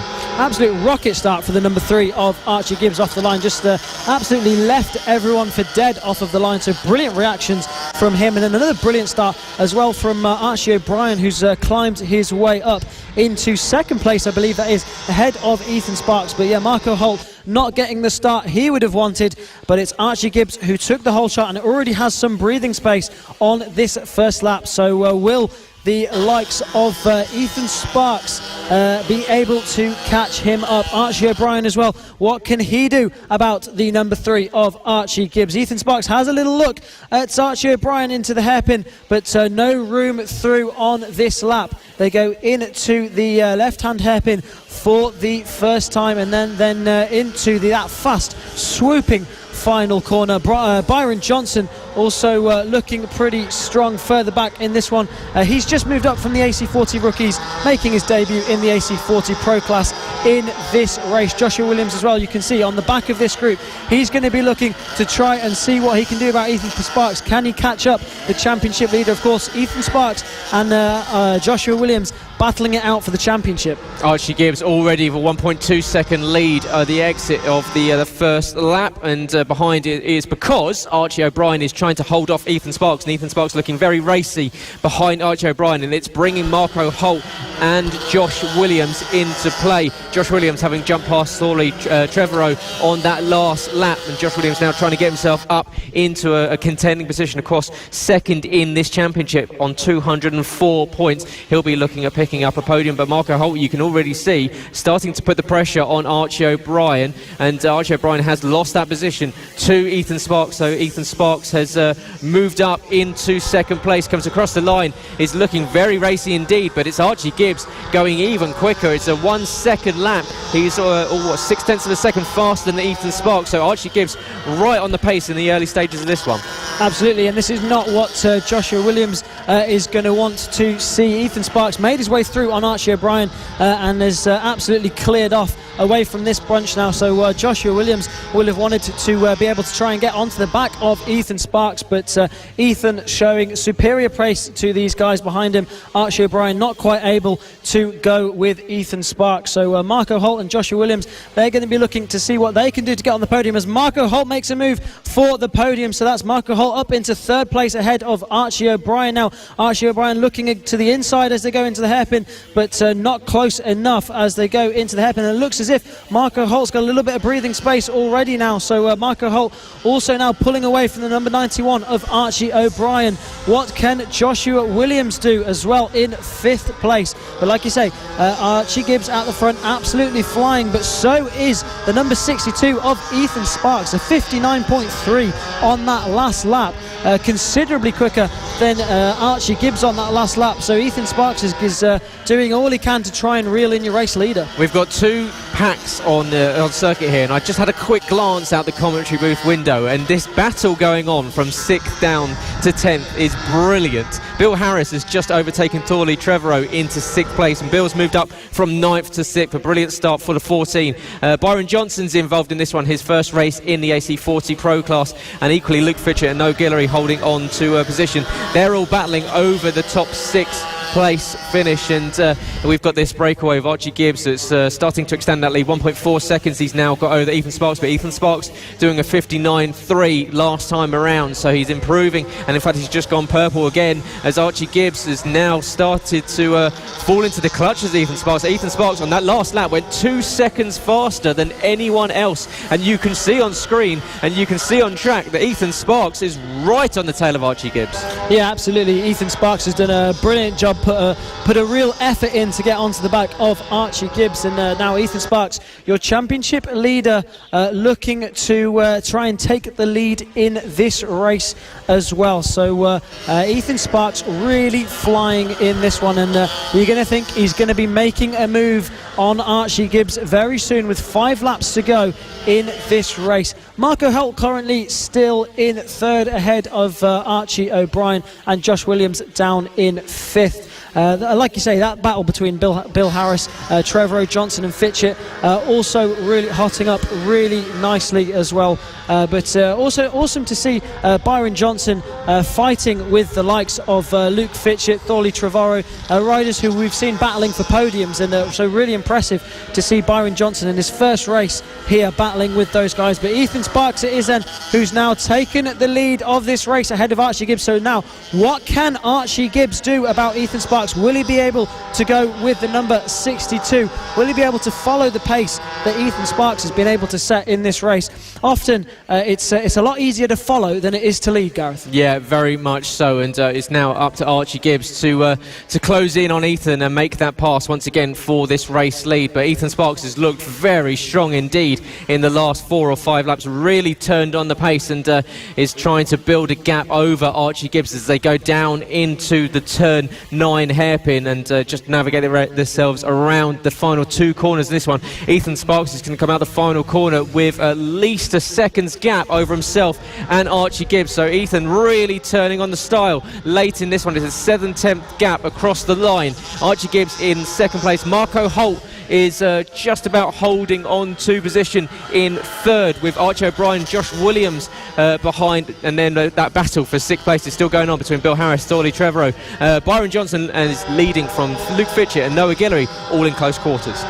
Yeah, absolutely, and Archie Gibbs now 11 seconds ahead of that battle that he was in earlier on with Archie O'Brien, and 9.3 seconds ahead of Marco Holt. So Ethan Sparks really flying in this one, and taking Archie Gibbs with him at the moment, but still looking a really dominant force in this race. So looking back at the number 37 of Byron Johnson at the moment, just leading over the number 7 of Luke Fitchett, and also Guillory in that one as well. Noah Guillory there with the bright orange flashes just behind Luke Fitchett, looking to try and take 9th place away there. So that's the battle for 8th, and really impressive to see Byron Johnson sticking it to these guys and battling it out with some well-known names in this category in his debut in the AC40 Pros. Dominated pretty much over at the AC40 Rookies, took a few wins, took some podiums, and now here to see what he can do in the AC40 Pro class. Looking now at Archie O'Brien battling with Josh Williams, who's 2nd in the championship at the moment, but where Ethan Sparks is at the moment, he's going to be extending that championship lead over Josh Williams by quite some way, with Josh Williams now down in 5th position. He's going to be looking to try and take 4th away from the number 91 of Archie O'Brien.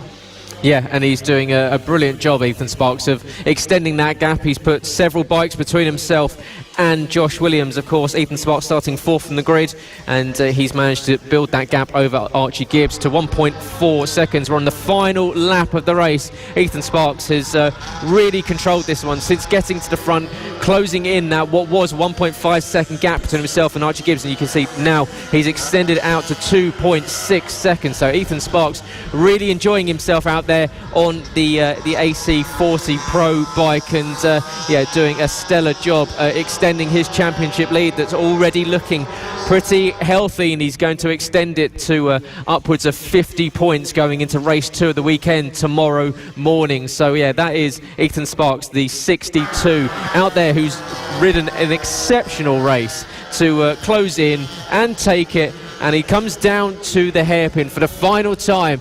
And Ethan Sparks has deserved this one. It's been a fantastic result for the young man. He's got 2 more corners to navigate, and into the final corner comes Ethan Sparks, exits the final corner, takes the checkered flag, and is your winner in the AC40 Pros. What a win for the young man. Archie Gibbs will come home in 2nd position, with Marco Holt is desperately trying to hold off Archie O'Brien and Josh Williams. He's going to come around the final corner, and Marco Holt will take a podium place. So well done, Marco, in 3rd, Archie O'Brien in 4th, Josh Williams in 5th, and behind you've still got that battle going on between Bill Harris and Thorley Trevorrow. But Ethan Sparks, a really well-deserved win there from the young man. You can see just congratulations from Archie Gibbs. But yeah, brilliant race there from the 62. Yeah, absolutely. He's a championship leader for a reason, and showing everyone that he has what it takes to win in every condition. So Ethan Sparks taking an absolutely brilliant victory, and there it is confirmed then. Sparks it is who took the race 1 win ahead of Archie Gibbs and Marco Holt in 3rd place. Archie O'Brien taking a brilliant 4th ahead of 2nd place man in the championship Joshua Williams, Bill Harris in 6th ahead of Thorley Trevorrow, Luke Fitcher in 8th, Noah Guillory in 9th, and Byron Johnson rounding out your top 10. Yep, brilliant race there for the first one of the weekend for the AC40 Pros, and they will have a slight break before they're back out tomorrow morning for their 2nd race of the weekend. But next up, it is the step below the AC40 Rookies. Now this is a cup class, it's not a full-on championship, but it is the first step. Of course, these are riders from 6 years old and 6 years older and up, and they're making their first step into bike riding, and really the future generation from what we even see in the likes of the GP50s. They are the youngest stars here, and they've brought us, with Byron Johnson making the first jump up to the pro class. It's now left on Austin Johnson and Finley Polehill to set this one alight. Yeah, absolutely. This is a class for young riders to enjoy their first season of racing. It's a category for them to get some experience in racing without jumping into a class with experienced riders that may be a bit intimidating and daunting. So all these riders, all in the same boat, all very new to the sport, and gives them a chance to get some racing experience and before they move up into the AC40 Pros that we just saw. Perfect example of that was Byron Johnson, who was at the top of this championship, or this cup rather, and moved over to the AC40 Pros and just did very well in that one, in the one that we just saw. Austin Johnson, his brother, will be in this one. He had a chance to move into the AC40 Pros, but opted to stay in the Rookies for this weekend. So Austin Johnson, 3rd on the grid at the moment, and looking good in this championship as well. He's picked up some wins, picked up some podiums, and will be looking to do it in this one as well. Finley Polehill, though, it is who's looking really strong at the moment. He's on pole position for this one, the number 199. He on the fluorescent orange bike. He's been pretty strong all season right from Lid, and he's going to be looking to rack up the points in this one as well. So lots of exciting stuff ready to come in this one, and as we wait to get this first race for the AC40 Rookies started. Yep, as they all line up on the grid, and it will be Finley Polehill, who had a brilliant, of qualifying session ahead of Harrison Day, who's looked strong here all weekend. It was looking very good in qualifying and in the practice session, but they get ready to look to the lights and go to their formation lap, their warm-up lap, just one tour around the circuit, and it's the orange bike with the white helmet of Finlay Polhill, the 199, that will be leading from Harrison Day in second. Austin Johnson in third, with Lewis Hull in fourth. Valentino Kimi-Kirk in his second race outing in fifth, with Oliver Hall in sixth. Sam Gardner in seventh, with Travis Shaw in eighth, with Callum Maxwell ninth. Chloe Sewell rounding out the top 10, and Zach Penagar and Aidan Bolton in 11th and 12th place on row 6. Great qualifying for Harrison Day. Lewis Hull up in 4th position. That's a really good result for the young man. Yeah, absolutely. Really good 4th spot for Lewis Hull.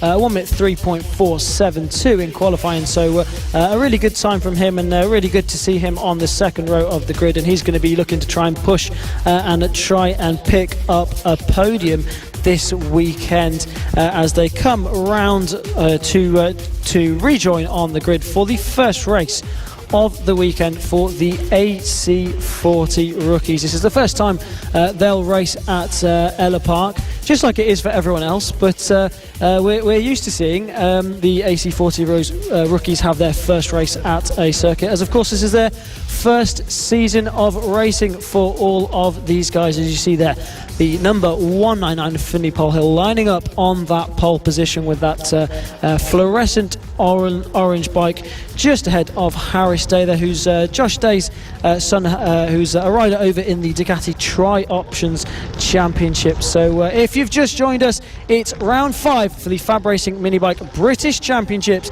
and we're ready to go here for race 1 for the AC40 rookies as they look to the lights for their first race of the weekend, and they all get away, and it's a good start from your pole man Finlay Polhill. Also Harrison Day slotting into second place, and Austin Johnson holding on to third as well. So your top 3 getting away cleanly and keeping those positions. You can just see there as well Oliver Hall looking menacing as well, just ahead of Lewis Hull. 2 riders we see always together on track as well. Yeah, absolutely, and so we very easily to get them mixed up with such similar surnames, and they are, as you say, very, very close together. They seem to be attached by the hip all season long, but it's Finlay Polhill who's managed to get a good getaway, but he's going to go slightly deep here into the infield section. That's going to open the door for Harrison Day, who has been looking strong, and he'll be eyeing up a win on the season. And yeah, it's Finlay who's a couple of points behind Austin in this cup competition. Austin looking at moving up to the pro class maybe next round, but Finlay Polhill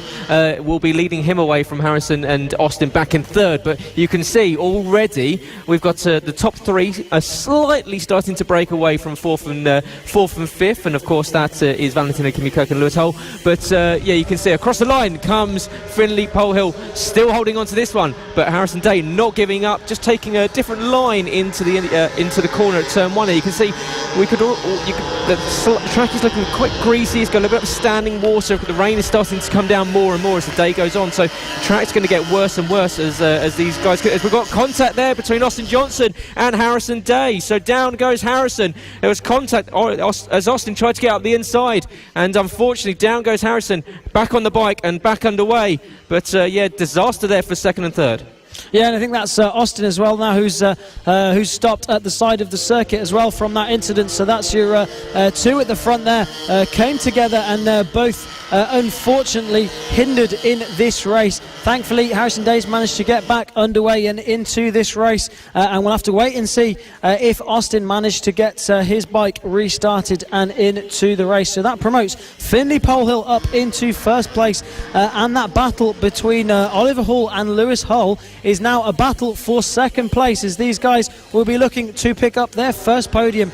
We were talking to Oliver Hall, and he was saying he's looking to be picking up, he wants to pick up his first medal, and he's looking in a really good place to do it this weekend, and it could even be a first place medal, as he set the fastest lap of the race on that last lap, a second quicker than your race leader Finlay Polhill. So looking strong to try and catch your race leader and challenge for this victory. Yeah, you can see there's that lead battle with Finley Polehill leading from Oliver Hall. As you said, a 1:06.9 on that last time around was a second faster than your leader Finley Polehill, an exact second faster, with Lewis Hull sticking very close behind, only a tenth of a second slower than Oliver. So that battle will continue. So Finley's really got his work cut out if he's going to hold on to this win and add another one to his tally. He's already picked up one at round 1 in Lid, and equally one that on round 2 as well at Lid as well. So Finley, he's stood on the top step a couple of times, but I'm sure he'll be wanting to add to that here at Ellough Park, and you can see just gets a slightly better exit out of the hairpin as down goes the 4.68 of Valentino Kimi Kirk. So unfortunately Valentino going down, and he was running in 4th position, so that's going to promote up into 4th Sam Gardner. So Gardner and Callum Maxwell, so it's Callum Maxwell that's now up into 4th. So yeah, unfortunately there for Valentino, but yeah, great fight here between Oliver Hall and Lewis Hull. Yeah, absolutely. Always locked together on circuit, these two, and are now locked together in a podium battle, and possibly one that could turn into a battle for the win. But Finley Polehill putting the hammer down on that last lap and stretching a lead of 1 second over these guys. But Oliver Hall will be delighted to pick up a podium if he can maintain this second position over Lewis Hull at the moment. So a brilliant battling between those two, and Finley Polehill, like we said, putting the hammer down out the front. Also, and that's Lewis Hull that's gone down, the number 5. So that's Oliver Hall now is going to be left on his own to pick up that second position. But the number 5 of Lewis Hull down, rejoining, still in 3rd place, I believe. We'll see as he comes across the line. Yes, still in 3rd position, but 9 seconds behind Polehill and 8 seconds behind Oliver Hall now. So Lewis Hull left to ride around in the lonely 3rd position at the moment. Yeah, brilliant. It's working out brilliantly here for Oliver Hall for picking up his first podium on the season, but it's all equally helping Finley Polehill. Last time around, the fastest lap of 1:06.397, 2/10 of a second faster than Oliver in 2nd position. Lewis has held on to 3rd place, with Harrison Day now recovering back up to 4th after that contact with Austin Johnson, who's equally on the charge. He's now just gone purple, 1:06.295, so a 10th of a second faster than your race leader Finley Polehill. But Austin Johnson is now back on the charge, and he's closing in on Sam Gardner and Valentino Kimi Kirk at the back end of the field. And you can see Valentino just trying to sweep around the outside there of Chloe Sewell and up into 8th position. So yeah, good move there from the outside. Obviously found the grip on the outside line.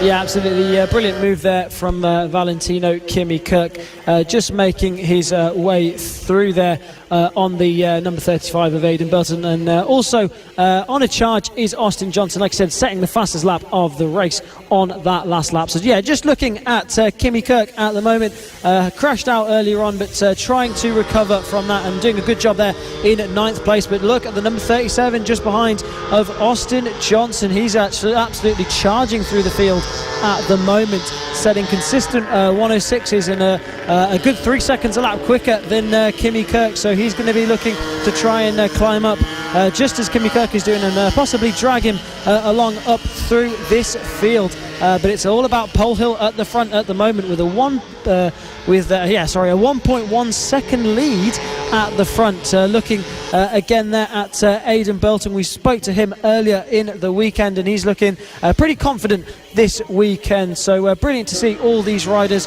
in their first few races in their careers and learning their way around this sport that we all love. But Finley and Polehill at the front then. It's the gap there has come down to 0.4 of a second as the number 199 on the orange bike has been closed in now by Oliver Hall. So Oliver Hall possibly looking for victory in this race. Yeah, Oliver looking very strong as we get towards the final etchings of this one. Just a lap and a half to go in this race, and Oliver Hall is really starting to put the pressure on Finley Polehill. He's been closing in, and the gap is now down to just over half a second as Finley Polehill is desperately trying to hold onto this lead. But you could see it's closing in with every corner. Oliver Hall, his eyes will be lighting up with the opportunity of not only his first podium but a first win. He's got one lap left to go if he's to close in on Finley. You can see taking a tighter line on around that final corner. We've noticed a lot of riders taking different lines around the circuit, and obviously you can see Oliver deciding that the tighter line was going to give him more speed down the front straight, and you can see right in behind Finley Polehill. So this is going to go right down to the wire. We've only got a few corners left to go in the first race of the weekend for the AC40 rookie class. Oliver Hall is really starting to put the pressure on Finley Polehill. Finley looking for his third win on the season. He's only got a couple more corners to get around if he's going to hold on to that win and start to push himself up in towards Austin Johnson's points territory. And Finley Polehill now coming in towards the final stages of this lap, now into the dogleg hairpin, and after that it's just 3 more corners to go. He exits the left-hander down towards the hairpin. Oliver Hall not quite close enough this time to make a lunge into the hairpin, so if all things go well, it's looking as though Finley might exit the final 2 corners, and you can see they're just going a little bit deep into the second to last corner, but he's going to round the final corner. Finley Polehill, brilliant race there from the 199, takes the win ahead of Oliver Hall, picks up his first podium, and he should be absolutely delighted with that. You can see arm up from Finley. He had to work for that one, but that makes it feel all the better. Yeah, absolutely brilliant result from Finley Polehill, and Oliver Hall said he was looking for a medal, and he'll be absolutely delighted with that second place. Equally, Lewis Holder in third place, his first podium as well. Harrison Day in fourth. And Callum Maxwell looking to try and defend that 5th position as well from Travis Shaw. So we'll see what happens with them as they come across the line. Yeah, Austin Johnson it is, who set the fastest lap of the race on the last lap. Almost over a second quicker than anyone else, a 1 in 4.6. So Austin Johnson taking 5th place in this race after crashing out and showing some really strong pace at the front. It's a shame that we didn't get to see him battling out the front of this race, but he'll be happy to pick up a top 5 as well in that one, knowing that he had the pace for the front. Yep, unfortunate contact between Harrison Day and Austin Johnson dropped them out of the podium, but it promotes Oliver Hall and Lewis Hull, and Lewis picks up his second podium on this season. But it is Finley Polehill who takes the win ahead of Oliver Hall by 0.6 of a second, with Lewis Hull in third, Harrison Day and Austin Johnson in fourth and fifth, with Austin picking up the fastest lap on that last lap of 1:04.623. Callum Maxwell in sixth, with Travis Shaw seventh, Valentino Kimi-Kirk in eighth, with Sam Gardner ninth, and Adrian Belton rounding out the top 10, and then Chloe Sewell and Zach Pennegar in 11th and 12th position. But once again, as we've seen all throughout this season, Tristan, the AC40 rookies really know how to put on a show. Absolutely, they really do, and they always give us some exciting racing. And it's like we were saying earlier, it's always really good to see how mature these riders are, even at such a young age and so early in their careers. Of course, the FAB-Racing Minibike British Championships, the official partner series to BSB, and all these riders on the road to MotoGP, up through the ranks, up to the British Talent Cup.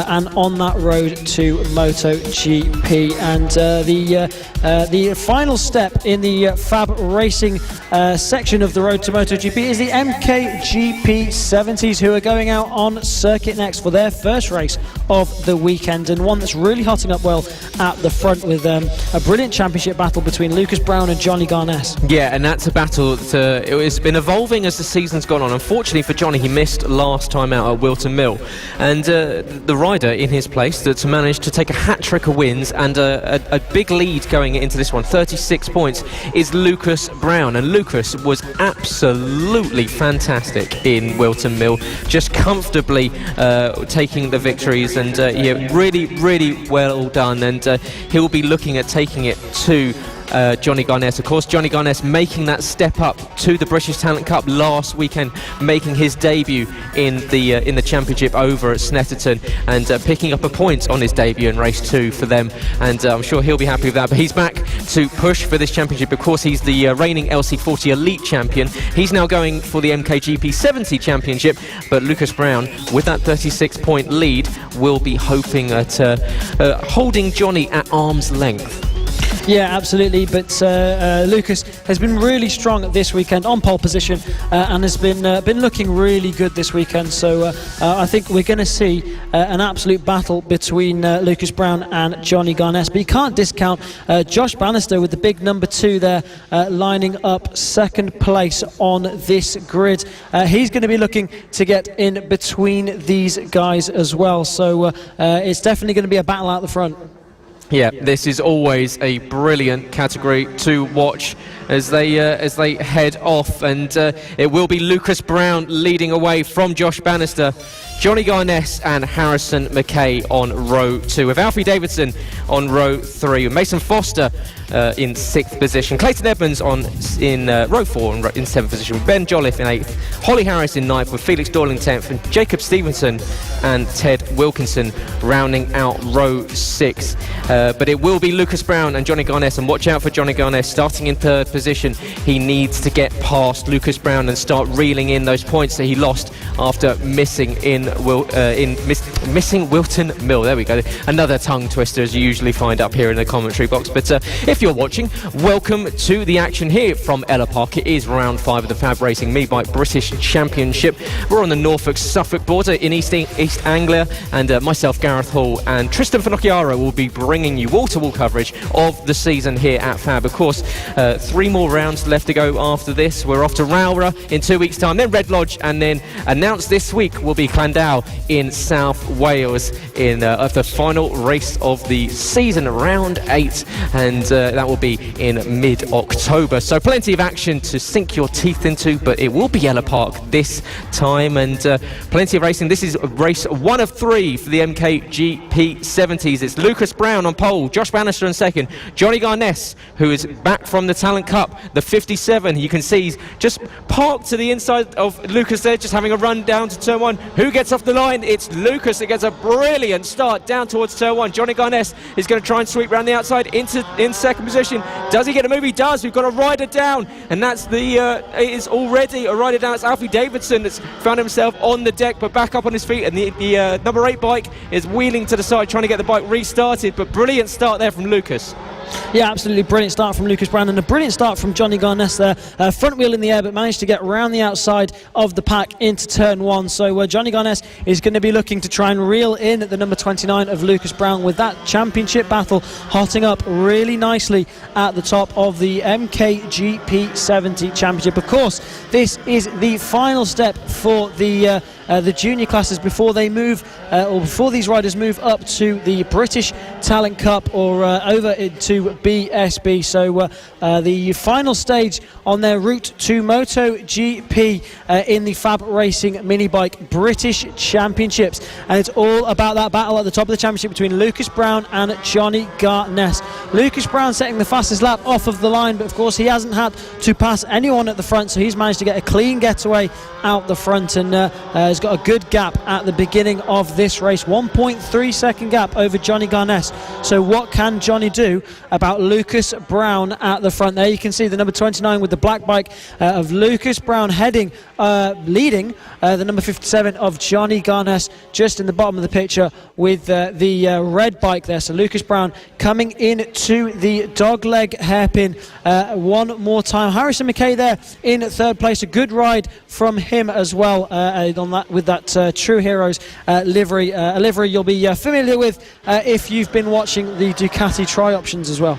Yeah, but it is a great start from Lucas Brown, leading away from Johnny Garnett, who made a brilliant pass around the outside into turn 1 of your 2nd place starter Josh Bannister, and he now finds himself behind Lucas Brown but needing to get past, so he's going to need to put the pressure on later in this one. But Johnny Garnett is just biding his time, but you can see Harrison McKay is not being dropped at all, and Harrison is involved in this 3-bike breakaway at the front because Mason Foster 6 seconds back, so the 4th and down are all starting to fight between themselves and are losing a bundle of time to Harrison McKay. Mason Foster's in 4th with Jacob Stevenson, and Ben Jolliffe in 6th position. Horry Harris has moved up from 9th from the grid to 7th with Josh Bannister. A dreadful start from the number 2. He's now found himself in 8th place after starting on the front row. Yeah, and I think we've lost Clayton Edmonds from the race as well in that one. So Johnny Garnett, then, who's in your picture, like we said, over in the British Talent Cup last weekend at Snetterton. That was his first race in the British Talent Cup, and that'll be his first race on a pre-Moto3 machine, and managed to pick up a point. So that was absolutely brilliant, and just showing his class here, and of course at the front of this championship for a reason. But Lucas Brown it is who's holding on to this lead. Johnny Garnett, though, setting the fastest lap of the race on that last lap. It's a 1.1 second lead over the line from Lucas over Johnny Garnett, but on screen it looks visibly different now, so it looks as if Johnny Garnett is closing in on Lucas Brown now, so we could have a battle for the lead hotting up very, very soon with 11 laps to go in this race. Lucas Brown just coming under a little bit of pressure now, looking a bit further back. The number 2 of Josh Bannister, the number 128 of Ted Wilkinson, who's battling out there with Felix Dorling. Ted Wilkinson, a rider who's competing in his first ever road race in this race. He's a rider who's come over from flat track and just learning the ropes here on a tarmac circuits.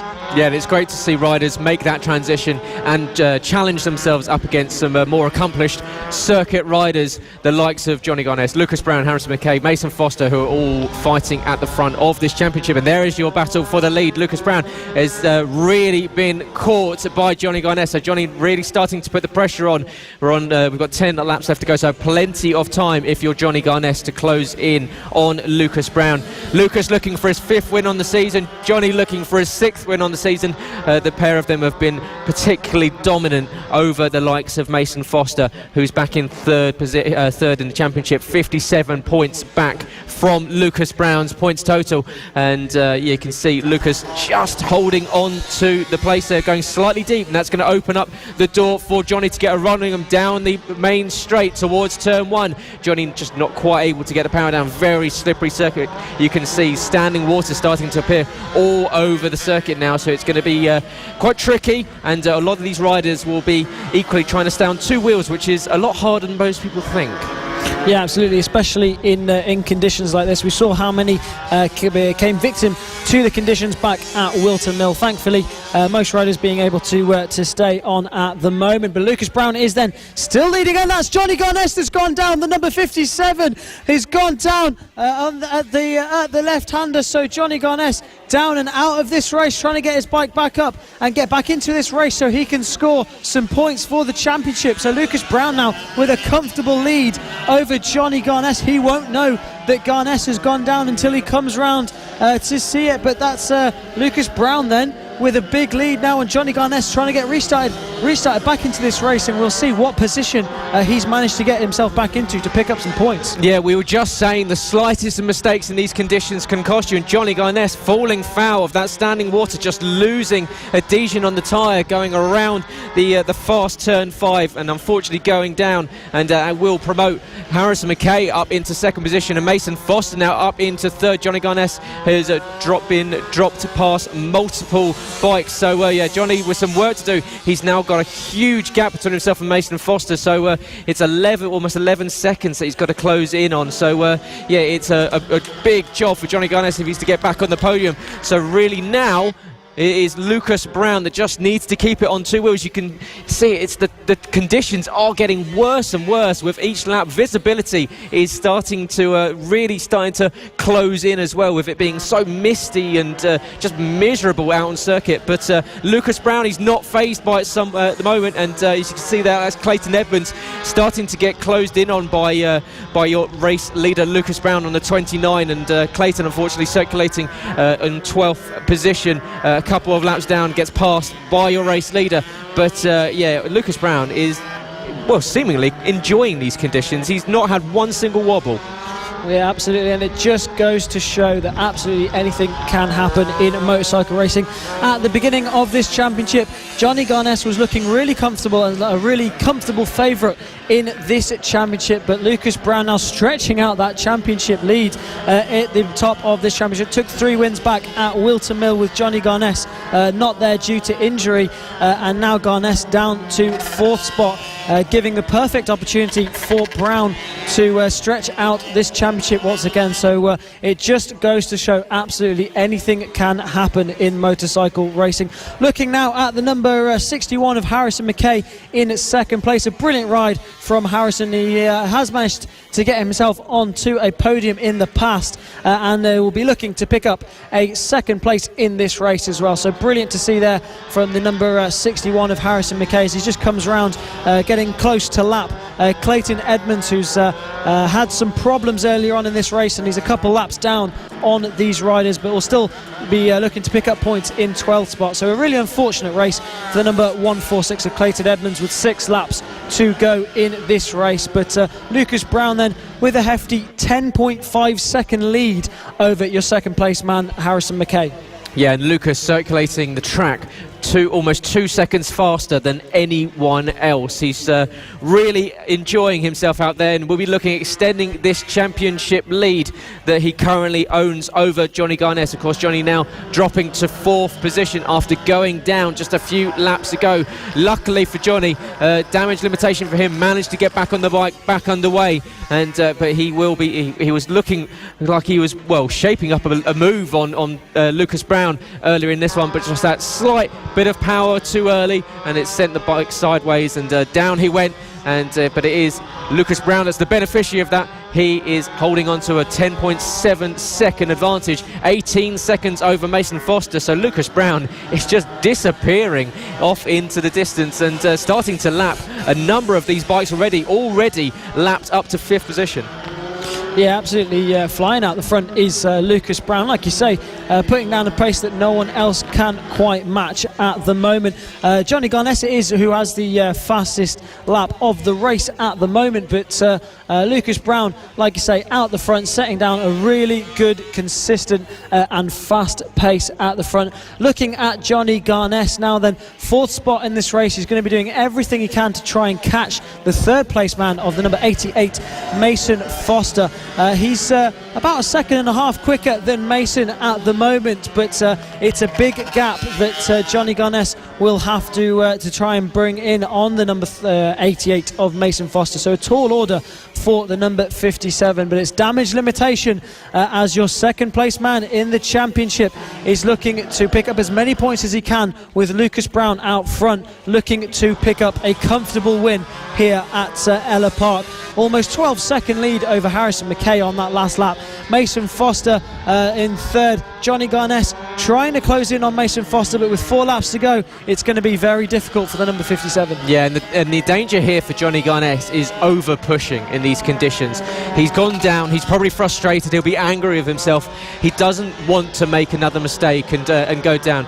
We've seen this happen to the likes of Ronnie Harris and Wilton Mill when he went down early on, pushing too hard, went down once again, ended up finishing outside of the points. But is the British Talent Cup playing on the mind of Johnny Garnett? Is it just these very difficult conditions out there? It's the championship has been blown wide open as Lucas Brown has been able to take this advantage of unfortunately Johnny's hand injury at Wilton Mill and extend that gap out to 36 points. But with Johnny Garnett now in 4th position, that gap is going to be really being built on by the rider, the 29 from Haywards Heath and West Sussex, and Lucas is doing a brilliant job. He'll be looking at making 4 wins out of 4 races.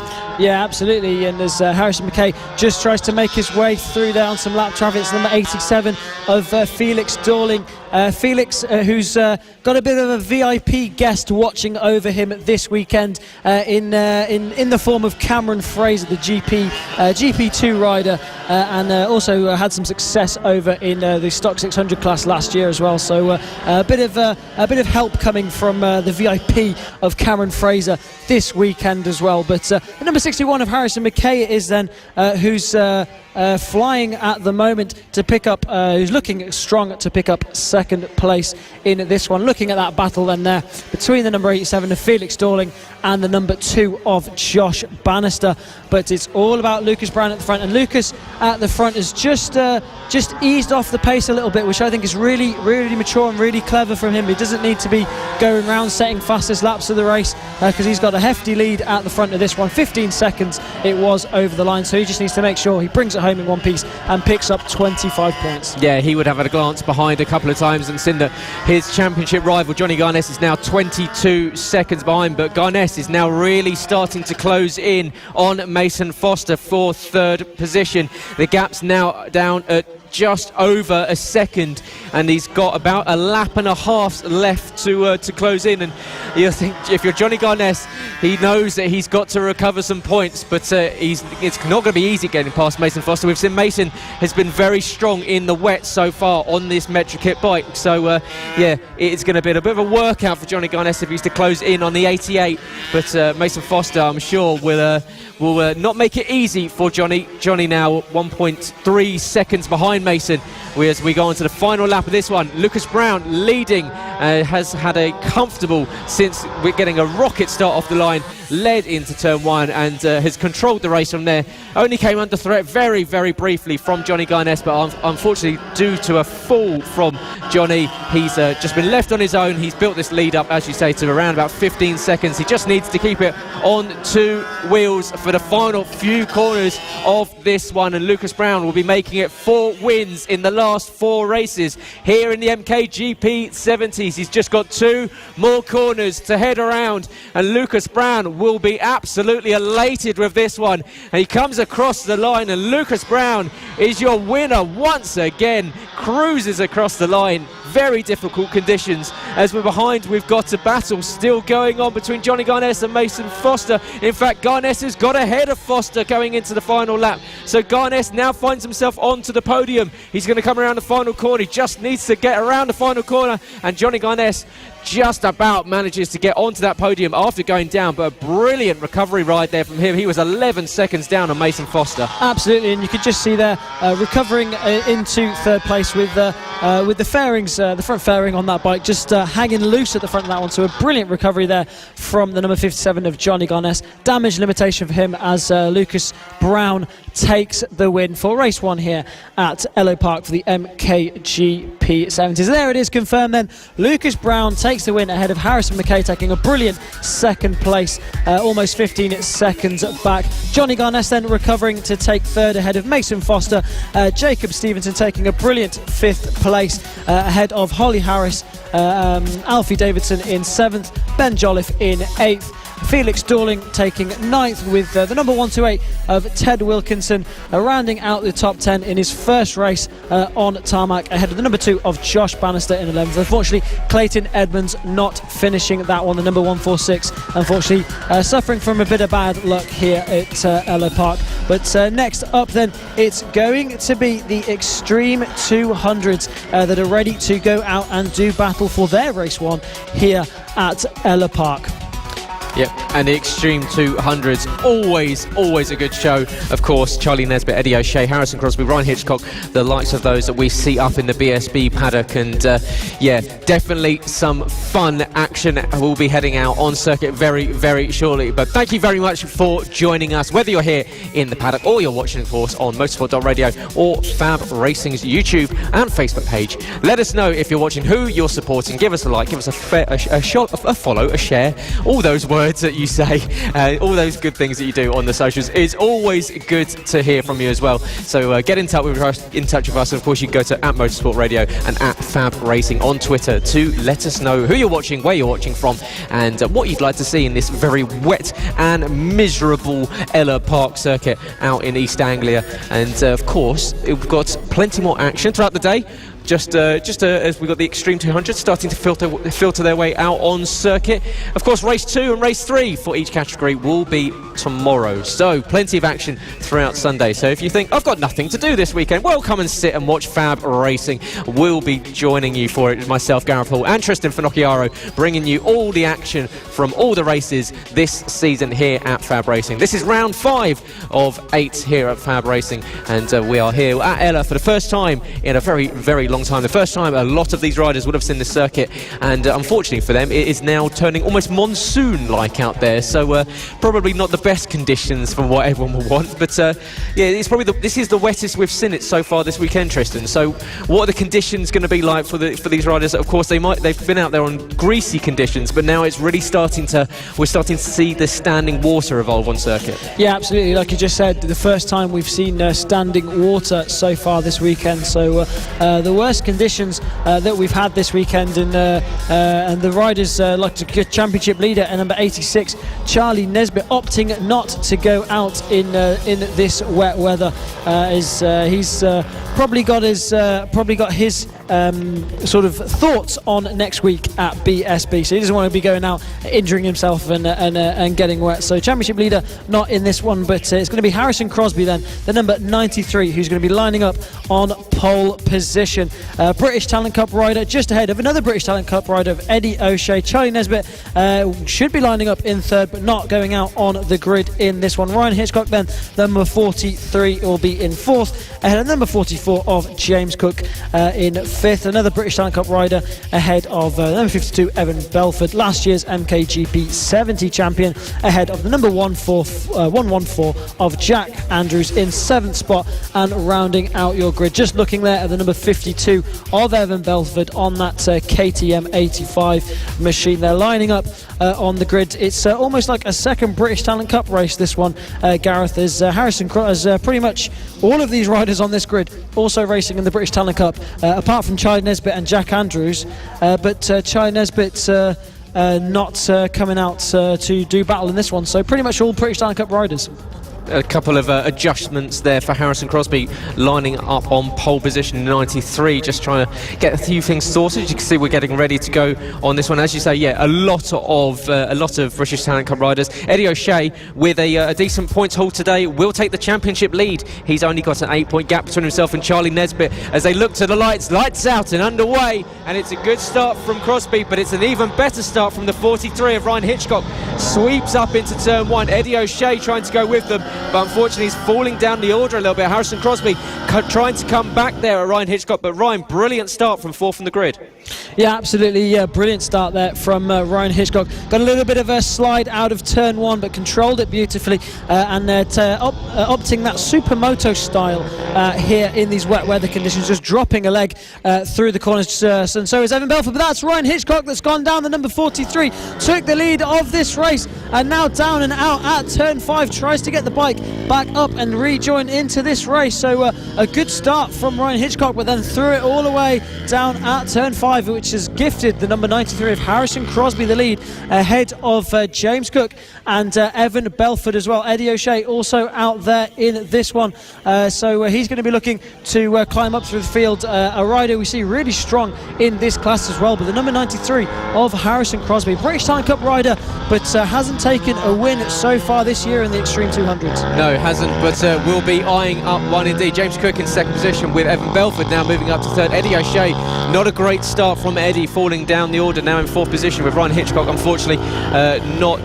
going down. As we were saying, perhaps this standing water is the first time we've seen the track conditions this wet, just catching out some of these riders that maybe were pushing in that greasy conditions. Now they're out there on circuit, you can see a lot of puddles forming, perhaps just getting on the throttle a little bit too early and the brakes a little bit too late, and down into the tyre wall. But I'm sure Ryan will be back up and back underway and trying to close in on Eddie O'Shea, but he's a big gap to close in. But Eddie O'Shea currently in fourth position, would be taking the championship lead, leaving this race with Charlie Nesbitt probably cooped up in his camper van with a hot cup of hot chocolate or something like that, just staying warm and dry. But he'll be watching Harrison Crosby out there starting to set some really good pace somewhere. 57.5 for the 93 is about 0.7 of a second faster than anyone else. He's got a 3.2 second lead over Cook in second position. Evan Belford in third place, 6.3 seconds back, with Eddie O'Shea 6 seconds back from Evan.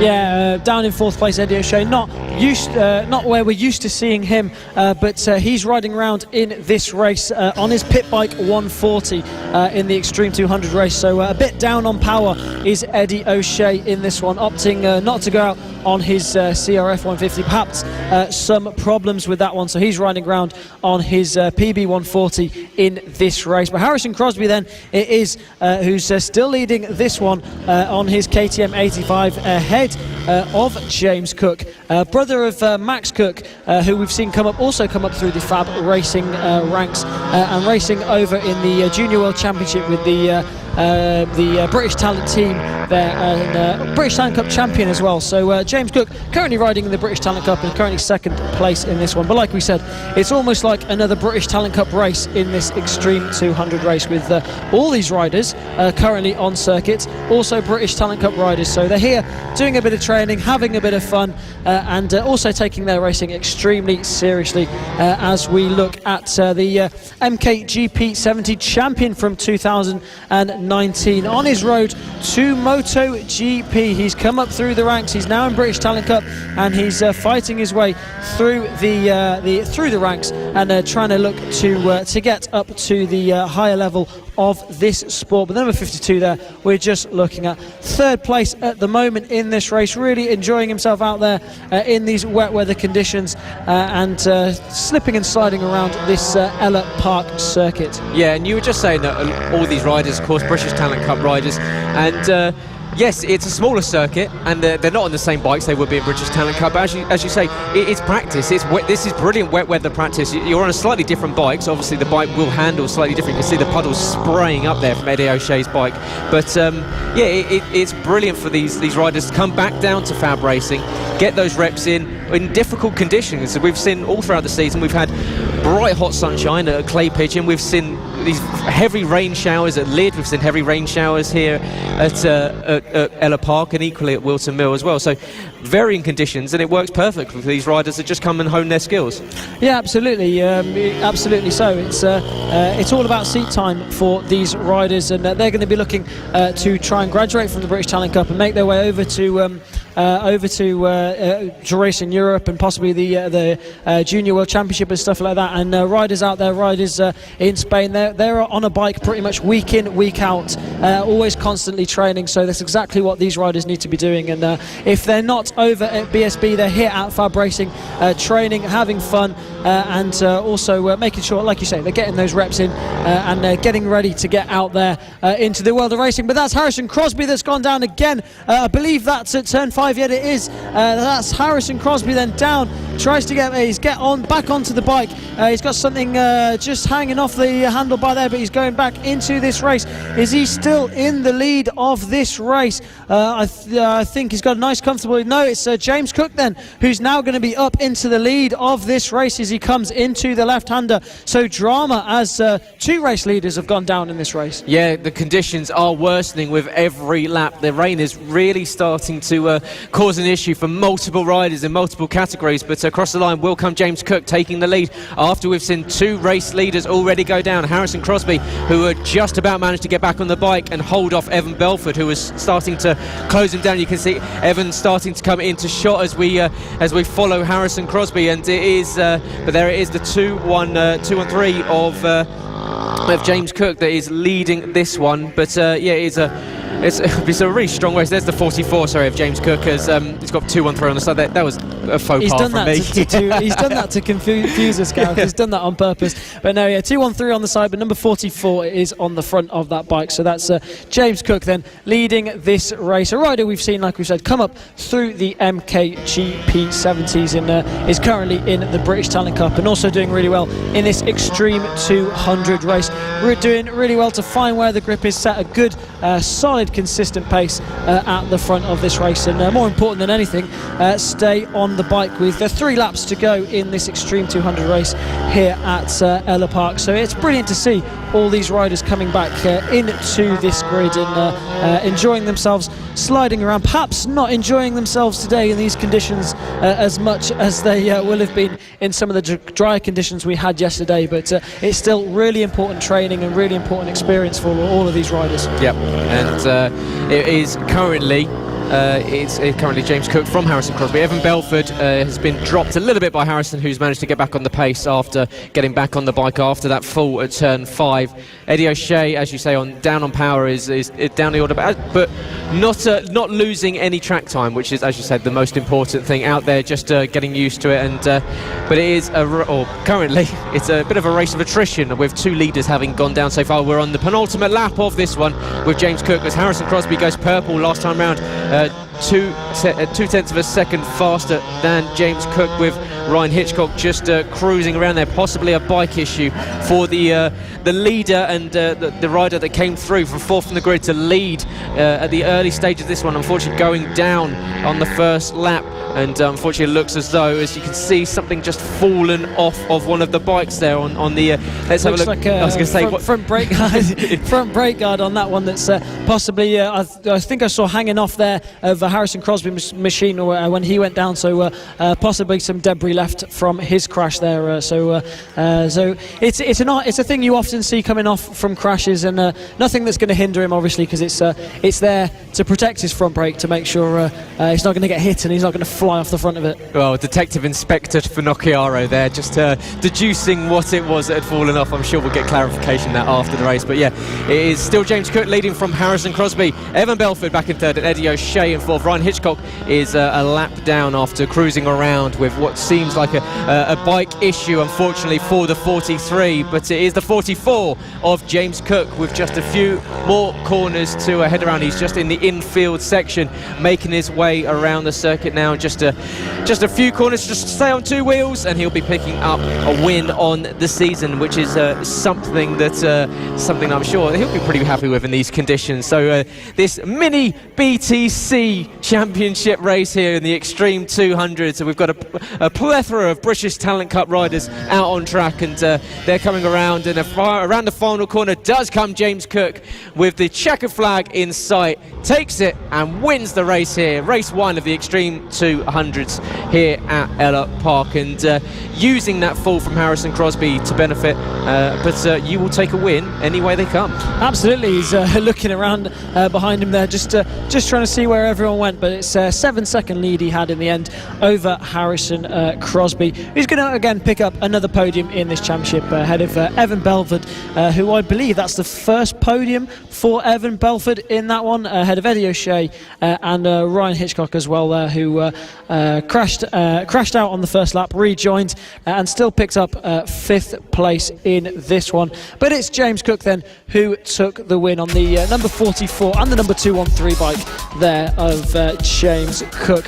But brilliant ride then from James at the front of that one. As you just see Harrison Crosby and Eddie O'Shea talking to each other there. Perhaps a problem or run out of fuel there from Harrison Crosby, as it looks like he's trying to walk that bike back to pit lane. So it's lucky that it happened when it did, and not whilst he was out there. So 2nd place for Harrison Crosby, and he's now got to do a little bit more training, a little bit more fitness, and run that bike back to the pit lane. And now he's picking up the front brake lever there, the front brake guard rather. Eddie O'Shea just picking up the pieces after Harrison Crosby's crash earlier on. So all these riders helping each other out, which is brilliant to see. Yeah, Eddie going up and saying, "Is this yours?" It's been left on the circuit. But yeah, James Cook, he is yet to have picked up a top 5 place in this season. But coming home and picks up a debut win, as that extra cardio there for Harrison Crosby is now turned into a bit of a wheel, so perhaps the running wasn't as working as effective. So he gets on the bike. 2 wheels are much easier than 2 feet, and he pads his way over to the pit lane. But yeah, brilliant mini race between a bunch of British Talent Cup riders there. James Cook taking the win ahead of Harrison Crosby. Evan Belford, as you say, picking up a first podium on the season, with Eddie O'Shea back in 4th place. Ryan Hitchcock recovering after that fall, and unfortunately it looks as though a bike issue for him in 5th place. So yep, good race there for the Extreme 200s. They'll be back out tomorrow for race 2 and 3 on their weekend's action. But out on track next, we go back to mini bike action, and it's the LC40 Elite class. Now Tristan, what's the difference between our LC40 bikes and our AC40 bikes? Well, quite simply, AC is air-cooled. So the AC40 bikes are all air-cooled mini motos, whereas these are LC liquid-cooled mini motos. So the liquid-cooled bikes tend to have a little bit more power, well, a fair bit more power in them, and there's a bit of a faster version of the mini motos. All pretty similar apart from the engine between the LC and the AC bikes, but like I said, just a power difference pretty much between these bikes as they come to line up on the grid, all trying to figure out where their grid slots are on this in this LC40 race 1 here at Ellough Park. So brilliant stuff to see all these guys made it out in quali and did a brilliant job through some treacherous conditions, but now they've got some more treacherous conditions coming up here with, so like you say, some standing water. The first time we've seen standing water so far this weekend, so something for all these riders to try and make their way and find the best route around this circuit in and ultimately stay on the bikes. Yes, very much so, and a number of these riders would have been out on circuit already, but the weather has definitely turned a little bit worse, so it might be a little bit more slippery and standing watery, and I'm sure those are words that I can create. But yeah, welcome to Ellough Park, whether you're watching at home or watching here and in the paddock. It is round 5 of the FAB-Racing Mini Bike British Championships here from East Anglia. We have 3 more rounds after this, Rowra in 2 weeks' time, and then of course after Red Lodge, and then we finish off in Llandough in South Wales. It is going to be, well, the LC40s have had a brilliant season so far, with Charlie Huntingford and Ryan Hitchcock battling out over the wins. And last time out was Charlie Huntingford and Ryan Hitchcock that had a brilliant fight between the pair of them, with Ryan Hitchcock hauling in Charlie Huntingford. Charlie Huntingford, I think, falling back to 3 seconds in 2 separate occasions to overhaul Ryan Hitchcock and take the win with a lap and a half left to go in both races. Yeah, absolutely. Charlie Huntingford out at the front of this championship, battling out with Ryan Hitchcock all race long. Ryan Hitchcock, who we just saw in the Extreme 200, so he's going to do a quick swap over into this class. British Talent Cup rider, if you didn't gather from that last race, he'll be looking to get some wins here on a mini moto machine. So yeah, Charlie Huntingford and Ryan Hitchcock out the front of this championship, battling it out with a good bit of a lead over the number 72 of Samuel Munson, who's currently 3rd in this championship. You can just see there the WAM sponsored number 99 of Warwick Brady lining up onto the grid, but it's Ryan Hitchcock there who's lining up on the front row, the number 43 rider, British Talent Cup rider, like we've just said, and looking to pick up points in this championship as well, and could very possibly end up being the LC40 elite champion at this rate, but he's going to have to fend off the number 76 of Charlie Huntingford. Yeah, and that's the 91 you can see on the left of Archie O'Brien as they look to the lights, get ready for race 1 of the LC40 Elite. Lights out and away they head to turn 1. It's a great start from the 91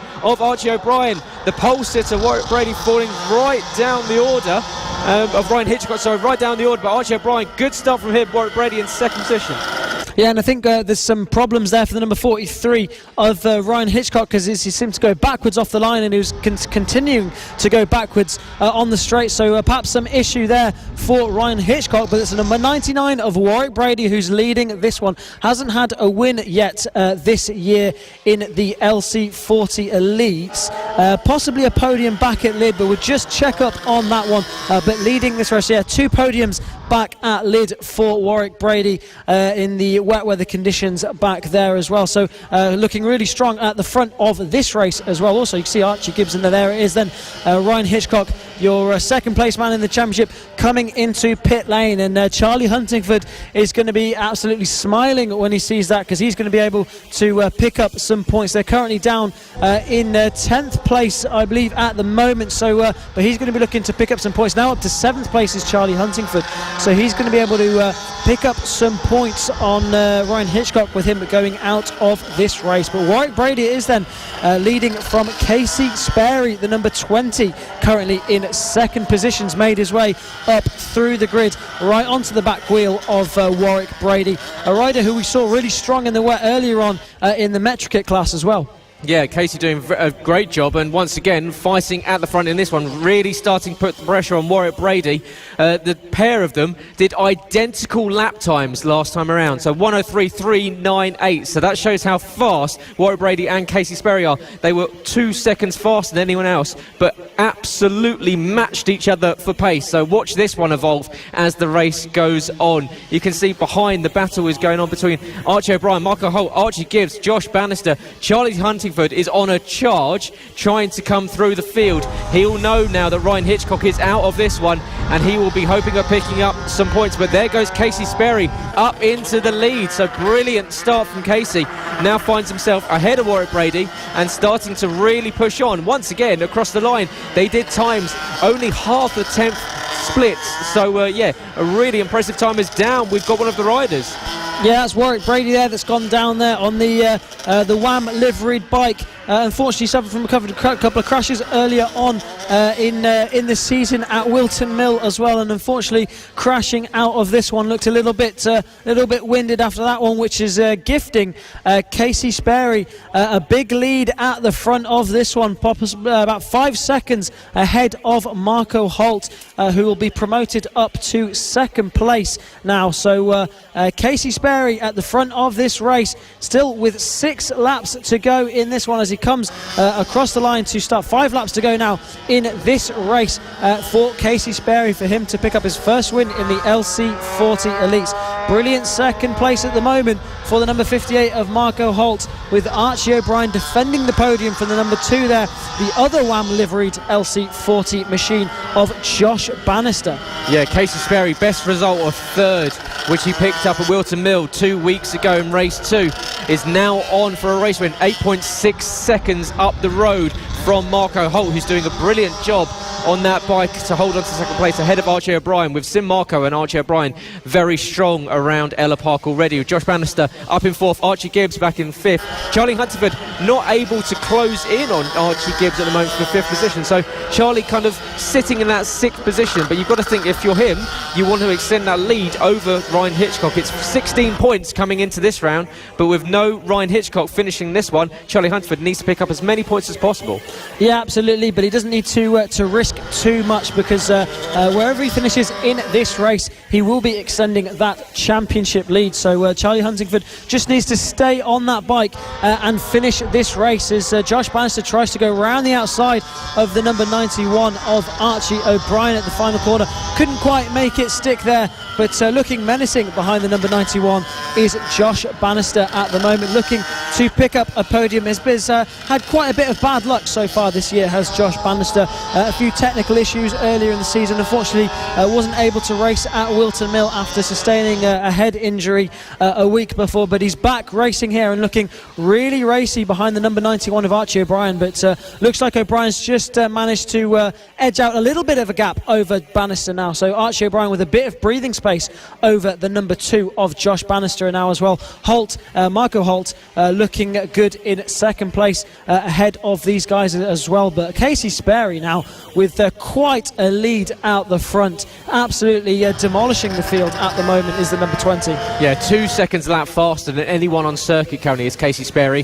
Has now extended their gap up to 12.6 seconds as Marco Holt does a time that's a second slower. So Casey Sperry still holding a second's advantage on each lap, and that gap is now really starting to build.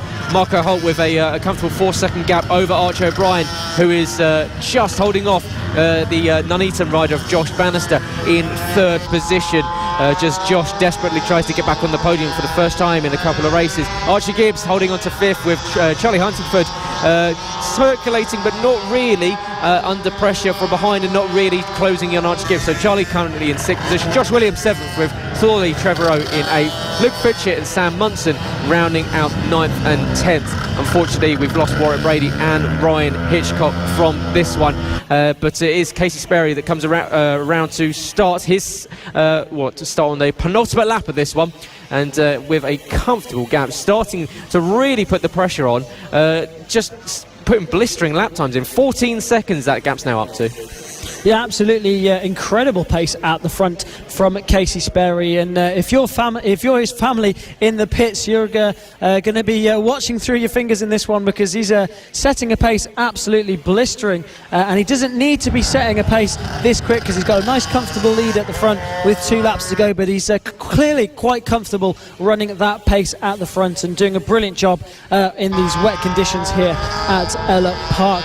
Looking at the number 72 of Sam Munson, a bit further back there, currently down in 10th place and battling it out for 8th place with Thorley Trevorrow and Luke Fitchett. But it's the number 20 of Casey Sperry who's out the front of this race and absolutely dominating it over Marco Holt, and Archie O'Brien still clinging on to 3rd place ahead of Josh Bannister. Archie Gibbs in a good 5th place, Charlie Hunterford still in 6th, and that's Casey Sperry, your race leader, who's got a problem and is at the side of the circuit trying to get his bike restarted and back into this race. So disaster for Casey Sperry. Was so good at the front of this race, but now it's looking like the lead is going to go to Marco Holt on the final lap here at Ellough Park for the LC40 Elite. So disaster for the number 20 of Casey Sperry. He looks absolutely distraught. He knew he was on for a comfortable 25 points and his first win of the season in this race, but it's going to be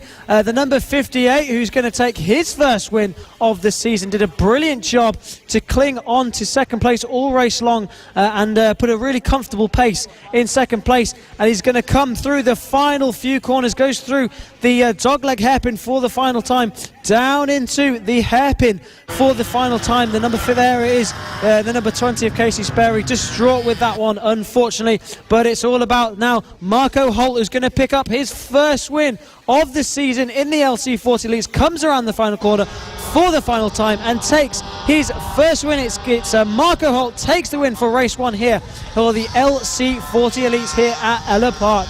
And it's going to be Archie O'Brien then that takes 2nd place. Josh Bannister back on the podium. Brilliant to see Josh back on the podium, with the Archie Gibbs taking 4th place as well. There he is then, Casey Sperry. You have to feel sorry for the number 20. Yeah, you can see he was incandescent with rage. It's so gutting for Casey. He really deserved that one.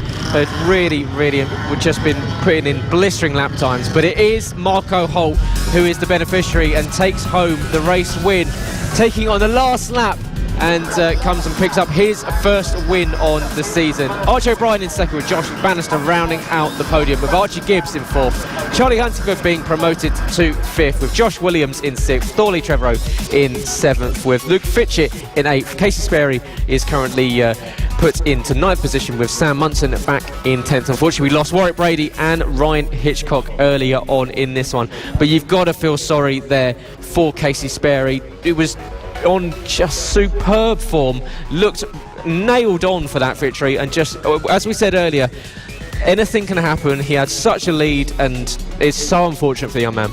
Yeah, really unfortunate. It's really frustrating when stuff like that happens, completely out of his control, unfortunately. But he looked really good out there, and it was really unfortunate for him. And he knows that he would have had a comfortable win there. But a brilliant win then for Marco Holt, picking up his first win, with Archie O'Brien and Josh Bannister also on the podium in that one. And brilliant to see Josh back on the podium after having some struggles in recovering from some injuries as well. But next up then, it's going to be the Pit Bike 140 and Moto team.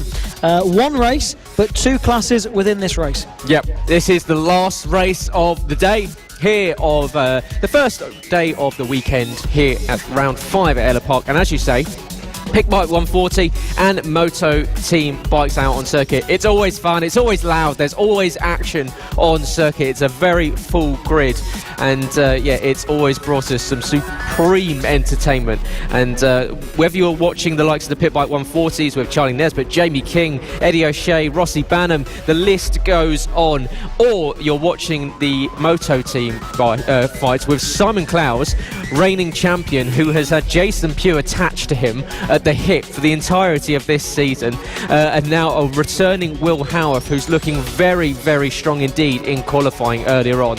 So both categories in this race will go right down to it. Simon Clowes has got a right handful to hold off Will Howarth, who's got to think, I've had a few races out, now I want a couple of wins. Yeah, absolutely. Will Howarth's been absent from the last couple of rounds, but now he's back to show his dominance in the Moto team class. Currently third in the championship despite missing out on 2 rounds. Hasn't finished off of the podium in every race that he's finished, of course, missing the last 2 rounds. So Will Howarth, expect to see him up the sharp end of the Moto Team 1 and the Moto Team class in this race, but also expect to see the number 76 of Jamie King, who we're currently seeing on screen there with the yellow flashes. A quick mention for him as he is here this weekend at Ellough Park, a local track for him, and a track that he's managed to have a quick look at before anyone else could. Yeah, I spoke to Jamie yesterday, and had a good chat with him about his time here at Ellough and equally how his season is going. And he's enjoying it. He's looking at possibly fighting for wins as usual, and he's often very good in the wet. I said to him that you seem to go well in the wet. It's meant to be raining this weekend. What do you think? And he was like, well, I've always done well in the wet, and I'm expecting to do well again this weekend here at a track that he knows better than most people, although he protested that he's only raced here twice before. But we know that he's been standing on the sidelines probably taking photos of each corner to try and work out the ideal line around it. But watch out for him out on circuit. Jamie's always good in the wet. Yeah, absolutely. Picked up a good win at Lyd at the beginning of the season when it rained, so definitely one to watch out for in this one. But equally, Will Howarth at the front of the Moto team, but also looking good to take up to run at the front of the overall race as well, because he showed some brilliant pace in the wet earlier on in the qualifying 2 session that we were watching. So brilliant pace as well from him. Rossi Banham, watch out for him, BSB rider here in the pit bike 140 class. He was really strong also earlier on, so loads of names in this class to watch out for. And if the Extreme 200 race is anything to go by, we could possibly see an absence of Charlie Nesbitt in this one.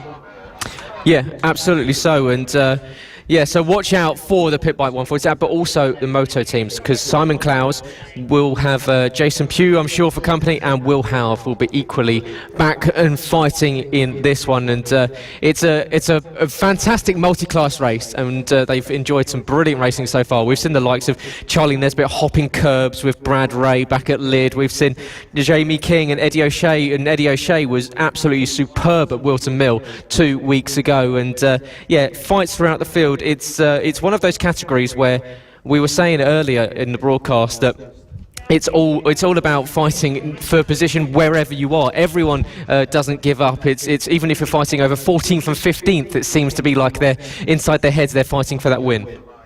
Yeah, absolutely, and their sights are completely set on the Moto team class, but of course also looking at where they're finishing in the overall race as well, especially Will Howarth, who's one of the only Moto team riders that we've seen be able to fight at the sharp end of the overall race as well as at the sharp end of the Moto team. And but like we say, where that can throw up many surprises, and we're really intrigued to see how this one is going to play out with both the Pit Bike 140s and the Moto team. If you've just tuned in, welcome to Ellough Park. It is round 5 of the FAB-Racing Mini Bike British Championships, official partner series to BSB and the road to MotoGP. So make sure to stay tuned and also get in touch with us on the social medias.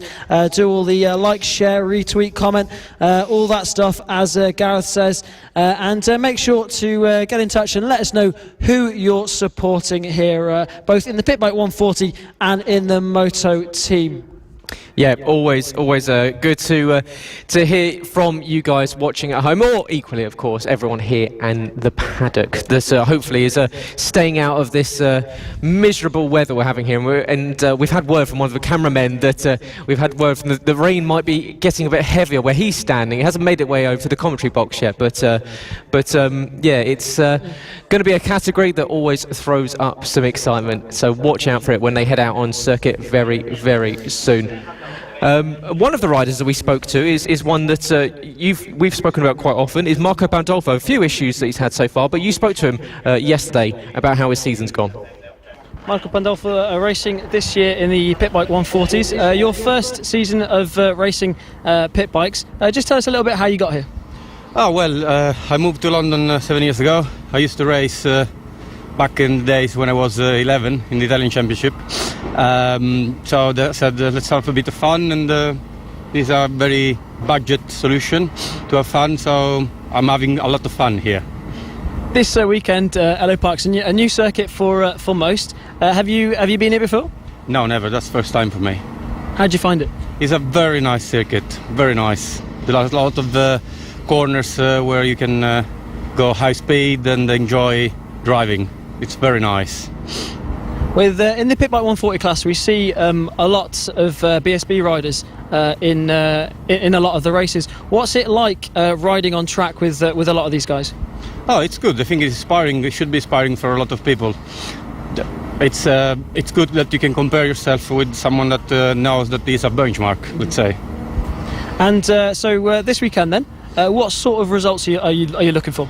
Well, let's see if I can fix a few issues, and hopefully we'll be in the top 5. We saw you had a couple of technical issues at Wilton Mill. Just explain to us just sort of what sort of things that you need to get past on these pit bikes. Oh, well, I don't know. I don't know what to say on this one. Wilton Mill was a difficult race. Let's just say that. Perfect. Looking like we could get some rain this weekend. We had some back at Wilton Mill. How are you looking in terms of wet weather pace? Well, I think here should be better. Wilton Mill was very slippery.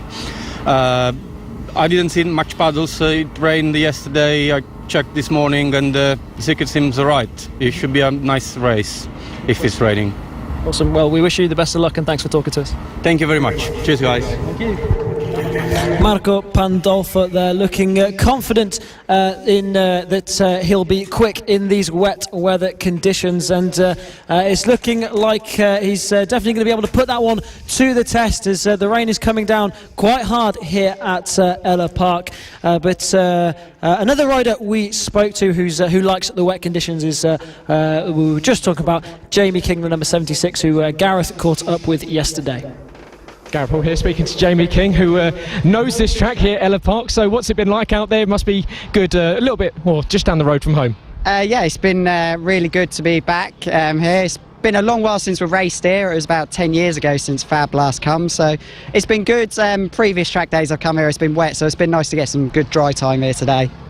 You say that, but we've seen you go quite well in the wet. We saw back in Leeds you doing very strong in the wet indeed. So good races at Wilton against the BSB boys, against Charlie and Rossi and Eddie. So yeah, I do prefer the wet this season at the moment. It's looking like it might be a bit showery tomorrow, so hopefully in qualifying we can be near the front of the grid.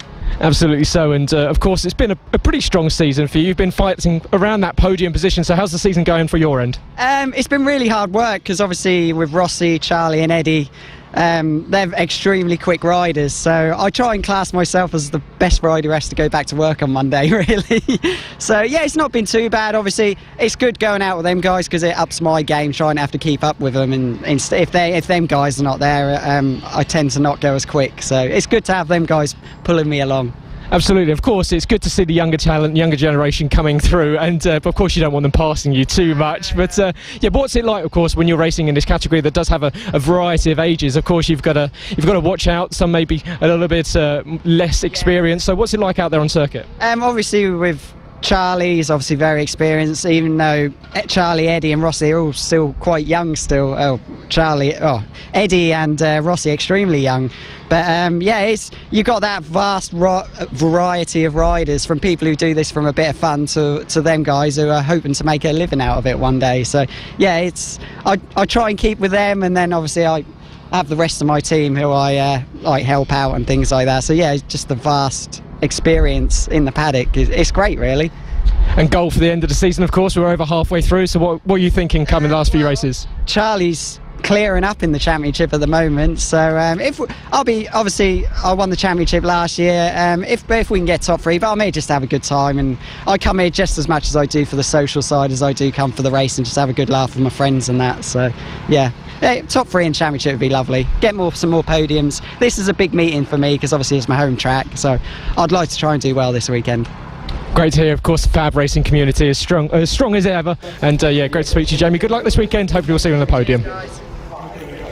Ever the meteorologist there, Jamie King, saying we're expecting a few showers as a monsoon has made its way across the circuit as he sits there getting slightly wet, making his ready to get his way out on circuit. And we say a big thank you actually to our wonderful cameramen that are standing out there in these conditions, waiting for everything to get going and getting pretty soggy. But another rider that's probably getting quite soggy is some of those moto team riders and pit bike riders that are out there that are doing some star jumps, keeping warm, keeping the heart pumping, keeping the blood pressure. Obviously some sprints. There we go. Let's do some suicide runs, just getting everything going and making sure that you're ready to go out on the circuit. And it's always good to keep the cardio up, isn't it, Tristan? Yeah, absolutely. I'm not 100% sure if it's the best thing to do right before a race in your others whilst you're getting soaked through, but it's keeping them entertained and I guess keeping them warm. And they're giving us a bit of a wave now because they can hear us talking about them. So yeah, brilliant to see all the riders having fun whilst they wait in these circuit conditions. You see Cam Fraser as well giving us a wave, and so brilliant to see loads of faces around this paddock, and brilliant to see everyone having fun. Yeah, and it's what you were saying is that the reason why everyone comes back is they have a good time, and Jamie King was saying it as well. It's all about the community. He has fun here with friends, and it's the social side is a big reason. And another one of the riders that's done very well this season is the current Moto Team reigning champion and currently leading that championship. It's Simon Clowes. We spoke to him on Friday. Gareth Paul speaking to Moto Team current series class winner and reigning champion Simon Clowes. And Simon, good season so far, a couple of race wins under your belt already, some really good fights with the likes of Vince Bailey and Jason Pugh. So how's the season going on your end? Not so bad. We've had this strange season, isn't it? So it's one after another, but we're going all right. Made some changes to the bike this year, felt I needed to, and the bits I've changed have been really good. So we've been fighting with Jason, which is good, which is nice to have a fight. It'd be nice to fight it with Will Howarth. I understand he's back this weekend, so that'll put another spin on it. Tight, twisty circuit this weekend, not good for 17-inch rims, but going okay. Sure I can take it to him, hopefully. Absolutely, and as you say, out there on the Moto Team, and you'll be joining the Pit Bike 140s this weekend. So what's it like being out there on circuit with a different category of bike and obviously different paces, different styles of riding? What's it like as the rider? Not so bad. Depends on obviously who you're up against. But yeah, if we can work together, we're all right. My line's slightly different to a Pit Bike 140, but once you get into the swing of things, they know where I'm going, so we're all right. But you know, it's a good class to race with because we're fairly competitive. Round tight tracks, they've got the edge, but it's the long, fast corners that's where we come into our own. But at the minute, we're on a tight, twisty circuit, so I'm having to work hard. But yeah, we'll just enjoy every track. I like new circuits, so it's a new circuit this weekend, so it's good challenge. Yeah, and as you say, that leads me perfectly on to my next question. Of course, brand new circuit for the majority of these riders. So Ellough Park, what's the track like? What's it feel like out there on the circuit? The track's really grippy, tight and twisty. Looks to be several lines in the corners, so we should be all right. Some out braking manoeuvres, I should say. There'll be some really good ones, but probably only a couple of places to overtake, which is going to be quite interesting if people don't realise they're there or it's just catch each other out a bit. Well, good luck this weekend. Hopefully another hat-trick of wins for you, and we'll get to see you on Will Howarth on circuit, which is going to be a good one. So good luck this weekend. Thank you very much. Brilliant to hear from Simon Clowes there, the reigning Moto Team champion and the current championship leader over in the Moto Team there. And really interesting to hear between the differences in the strengths and weaknesses between the pit bike 140s and Moto Team classes that race together. So one of the riders another rider who we spoke to in the pit bike 140 class was Taylor Lawrence, who's looking confident this weekend with some more straight line speed. I'm Taylor Lawrence, I'm bike number 10, I race in the pit bike 140 with Rossi Bunham. So this year, racing in the pit bike 140s, how's the season going for you so far? The season's going alright. This is a brand new bike for the last 2 rounds because my other bike wasn't powerful enough, so we had to get a new one from CW. But this bike's a bit more powerful. I got P1 in free practice 4, but then in free practice 5 I got cut up by a back marker, so I could only manage P3. So with that extra power this weekend, what are you aiming for? It's always nice to aim for a win, which everyone wants, but I think a podium would be good enough for me. Top 5 finish at least, that'd be enough. That's perfect. And here at FAB-Racing, it's where a lot of people start off their racing careers. So just explain to us what got you into racing and how did you get here? It's been in my family that everyone likes motorcycles in my family. I'm the first one that's ever raced professionally because my parents and my parents' parents just did it on the road, but I got into it because I started at M4 Mini Moto Academy and just went from there really. So what would you say are your ambitions for the future with motorbike racing? The ambitions, I would love to go to the big level, but my plan is, because I'm only an adult now, I'm going to go to the RAF next year, which will be my job, and maybe I'll make the team there to take me to BSB or Benzu. That's perfect. Well, we wish you the best of luck with it, and thank you very much for talking to us. Thank you. Taylor Lawrence, so we will see much more this weekend as you see everyone just sitting in the paddock waiting to go out on circuit. Probably getting quite damp there as you can see. That's Jason Pugh on the Moto Team bike and that baby blue and red bike, and he'll be ready to make his way out on circuit very shortly. There you go, arms up in the air from Jason. Let's hope that he can add to his wins. He picked up a couple of them so far in the last few races, and a number of the other riders out there on circuit, and that was the number 5 Alistair Garnett, who equally picked up a podium in Wilton Mill, I believe it was. So yeah, a good run for Alistair. And then Iona Glover back in on the 134 on the pit bike. We saw her on both the pit bike and on the sidecars, and it's a shame we haven't got the sidecars this weekend because they were great action out on track at Wilson Mill. So hopefully we get to see sidecar action in a couple, or hopefully at Rowera, or maybe in some of the subsequent races coming up, because yeah, sidecars, it was a great addition to this event here at FAB-Racing. Yeah, absolutely. It was the first time we got to see them back at Wilton Mill, and it was some really exciting action to watch as well. They had some dry races, some wet races, some dominant forces, and then some even some tight battles right at the end as well there. So hopefully they'll be back in action at the next round over at Rowera. Thank you for tuning in. If you've just joined us, this is round 5 at Ellough Park for the FAB-Racing mini bike British Championships. If you can't tell, it's a little bit wet, a little bit miserable, and there's a little bit standy watery, as Gareth described it earlier on. Ultimate journalism there with my vocabulary, but yeah, it is pretty miserable conditions out there. The wind is gusting, the rain has been coming down, it's been getting heavy. Our cameraman is currently got some very full shoes full of some water, so they're standing out there on the outskirts of the track, ready to shoot the upcoming precipitation. I'm sure will be falling from the sky over the final race of the weekend the final race of the day, not the weekend. There's plenty more action coming up. Don't worry about that. Final race of the day, there will be the pit bike 140s and Motor Team, and oh, look at all that water on the track. Isn't that awful? No one wants to see that. You could almost go swimming in that. I should go and stand down there with my red shorts on and lifeguard that standing water. But yeah, it's plenty of action yet to come, whether you are a fan of the mini bikes, the pit bikes, extremes, the senior mini motos, and equally the MKGP 50s, 70s. Loads of action coming up on Sunday, so you can join myself, Gareth Hall, and Tristan Finocchiaro for all of that action here from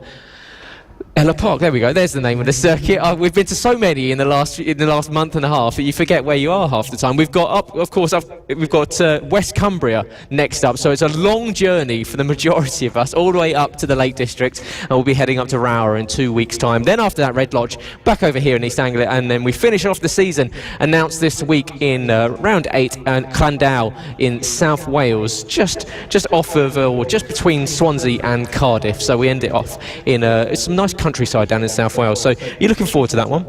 Yeah, it'll be a good one. It'll be good to go back there. That's one of the circuits on the FAB-Racing calendar that sticked from the days that I was here, and a track that I quite liked when I was racing here, and a track I'm sure that a lot of these riders will enjoy as well. A really nice circuit there, and one that's been on the FAB-Racing calendar for quite some time. So yeah, it'll be a lot of good circuits coming up. Like you say, Rower is the next round.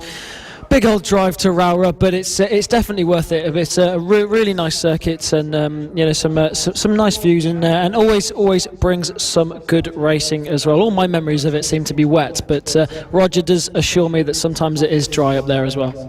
Oh, it's miserable up north sometimes, isn't it? As being a southerner, I try to stay away from it, but I guess I'll be dragged up for some racing. You can't turn down some good racing, but yeah, it's going to be plenty more action. 3 more rounds after this weekend. Of course, Sunday's action, we'll see race 2 and race 3 for all of the categories that you've seen so far today, whether it's a AC40, the pros and the rookies, and of course LCs, seniors. Oh, what else we've got? MKGP 50s, 70s, extremes, pit bikes, moto teams. There's just so much, it's hard to list them all. I have to look at my notes, and of course I'm just going down trying to make sure I've got everything right, but make sure it's always making sure that you are enjoying your weekend, whether you're here in the paddock or of course if you're watching live on FAB-Racing's YouTube or on their Facebook page, of course listening live on motorsport.radio, where you can also watch live pictures of it as well. So plenty of action here throughout the weekend. So we've just had notification that this race will be run tomorrow and not today. Unfortunately, we're having to curtail the event for this evening, and we will be back, and we will have the Pit Bike 140s and the moto teams completing all 3 of their races tomorrow. So Sunday we'll have even more action, Tristan, for us to call. Absolutely, and if you didn't think you could handle all the action that's coming up tomorrow, you're going to have 1 extra, or technically 2 extra races, with the Pit Bike 140 and Moto Team going round together right at the end. Yep, so a shame there, but we will add to the action tomorrow on here at Ellough Park. So that is the end of the day's racing here for the Saturday. Plenty more to come if you join us on Sunday here from Ellough Park. Whether you're watching from home, watching in the paddock, you're listening live, all those places you can, of course, hopefully you've enjoyed the day's racing. You've stayed in touch with us, dropped in the comments, and equally let us know who you're supporting, who you're watching. Have you enjoyed your day? Have you enjoyed staying warm and dry compared to the majority of these riders that have had to sit in the paddock and get a little bit damp and moist out there? But hopefully you're sitting at home with a warm cup of tea, and you can put your feet up on this Saturday evening and enjoy a slightly warmer, drier evening compared to what the majority of the paddock will be feeling. But for this afternoon, thank you very much to the marshals, to the cameramen, to everyone, of course the paramedics that have been out helping, making sure that everything runs, the race director, and of course to all the broadcast team. Myself, Gareth Hall, and Tristan Finocchiaro joining you as always throughout the entirety of the season. We will be back tomorrow, so make sure you join us for that. And stay in touch with us. Of course, you can go to @FAB-Racing on Twitter or @Motorsport Radio to find out more, and equally all the links to all the races coming up. Of course, if you'd like to follow and like the Facebook page, you can find all highlighted races throughout the week, and of course any interviews that we've conducted with all these wonderful riders here at the paddock. But for today, thank you very much for joining us here from Ellough Park. We'll be back with plenty of action here on Sunday. But for myself, Gareth Hall, and Tristan Finocchiaro, for Saturday, we'll see you tomorrow. Let's go! The official BSB Partner Series. This is FAB-Racing. Yeah.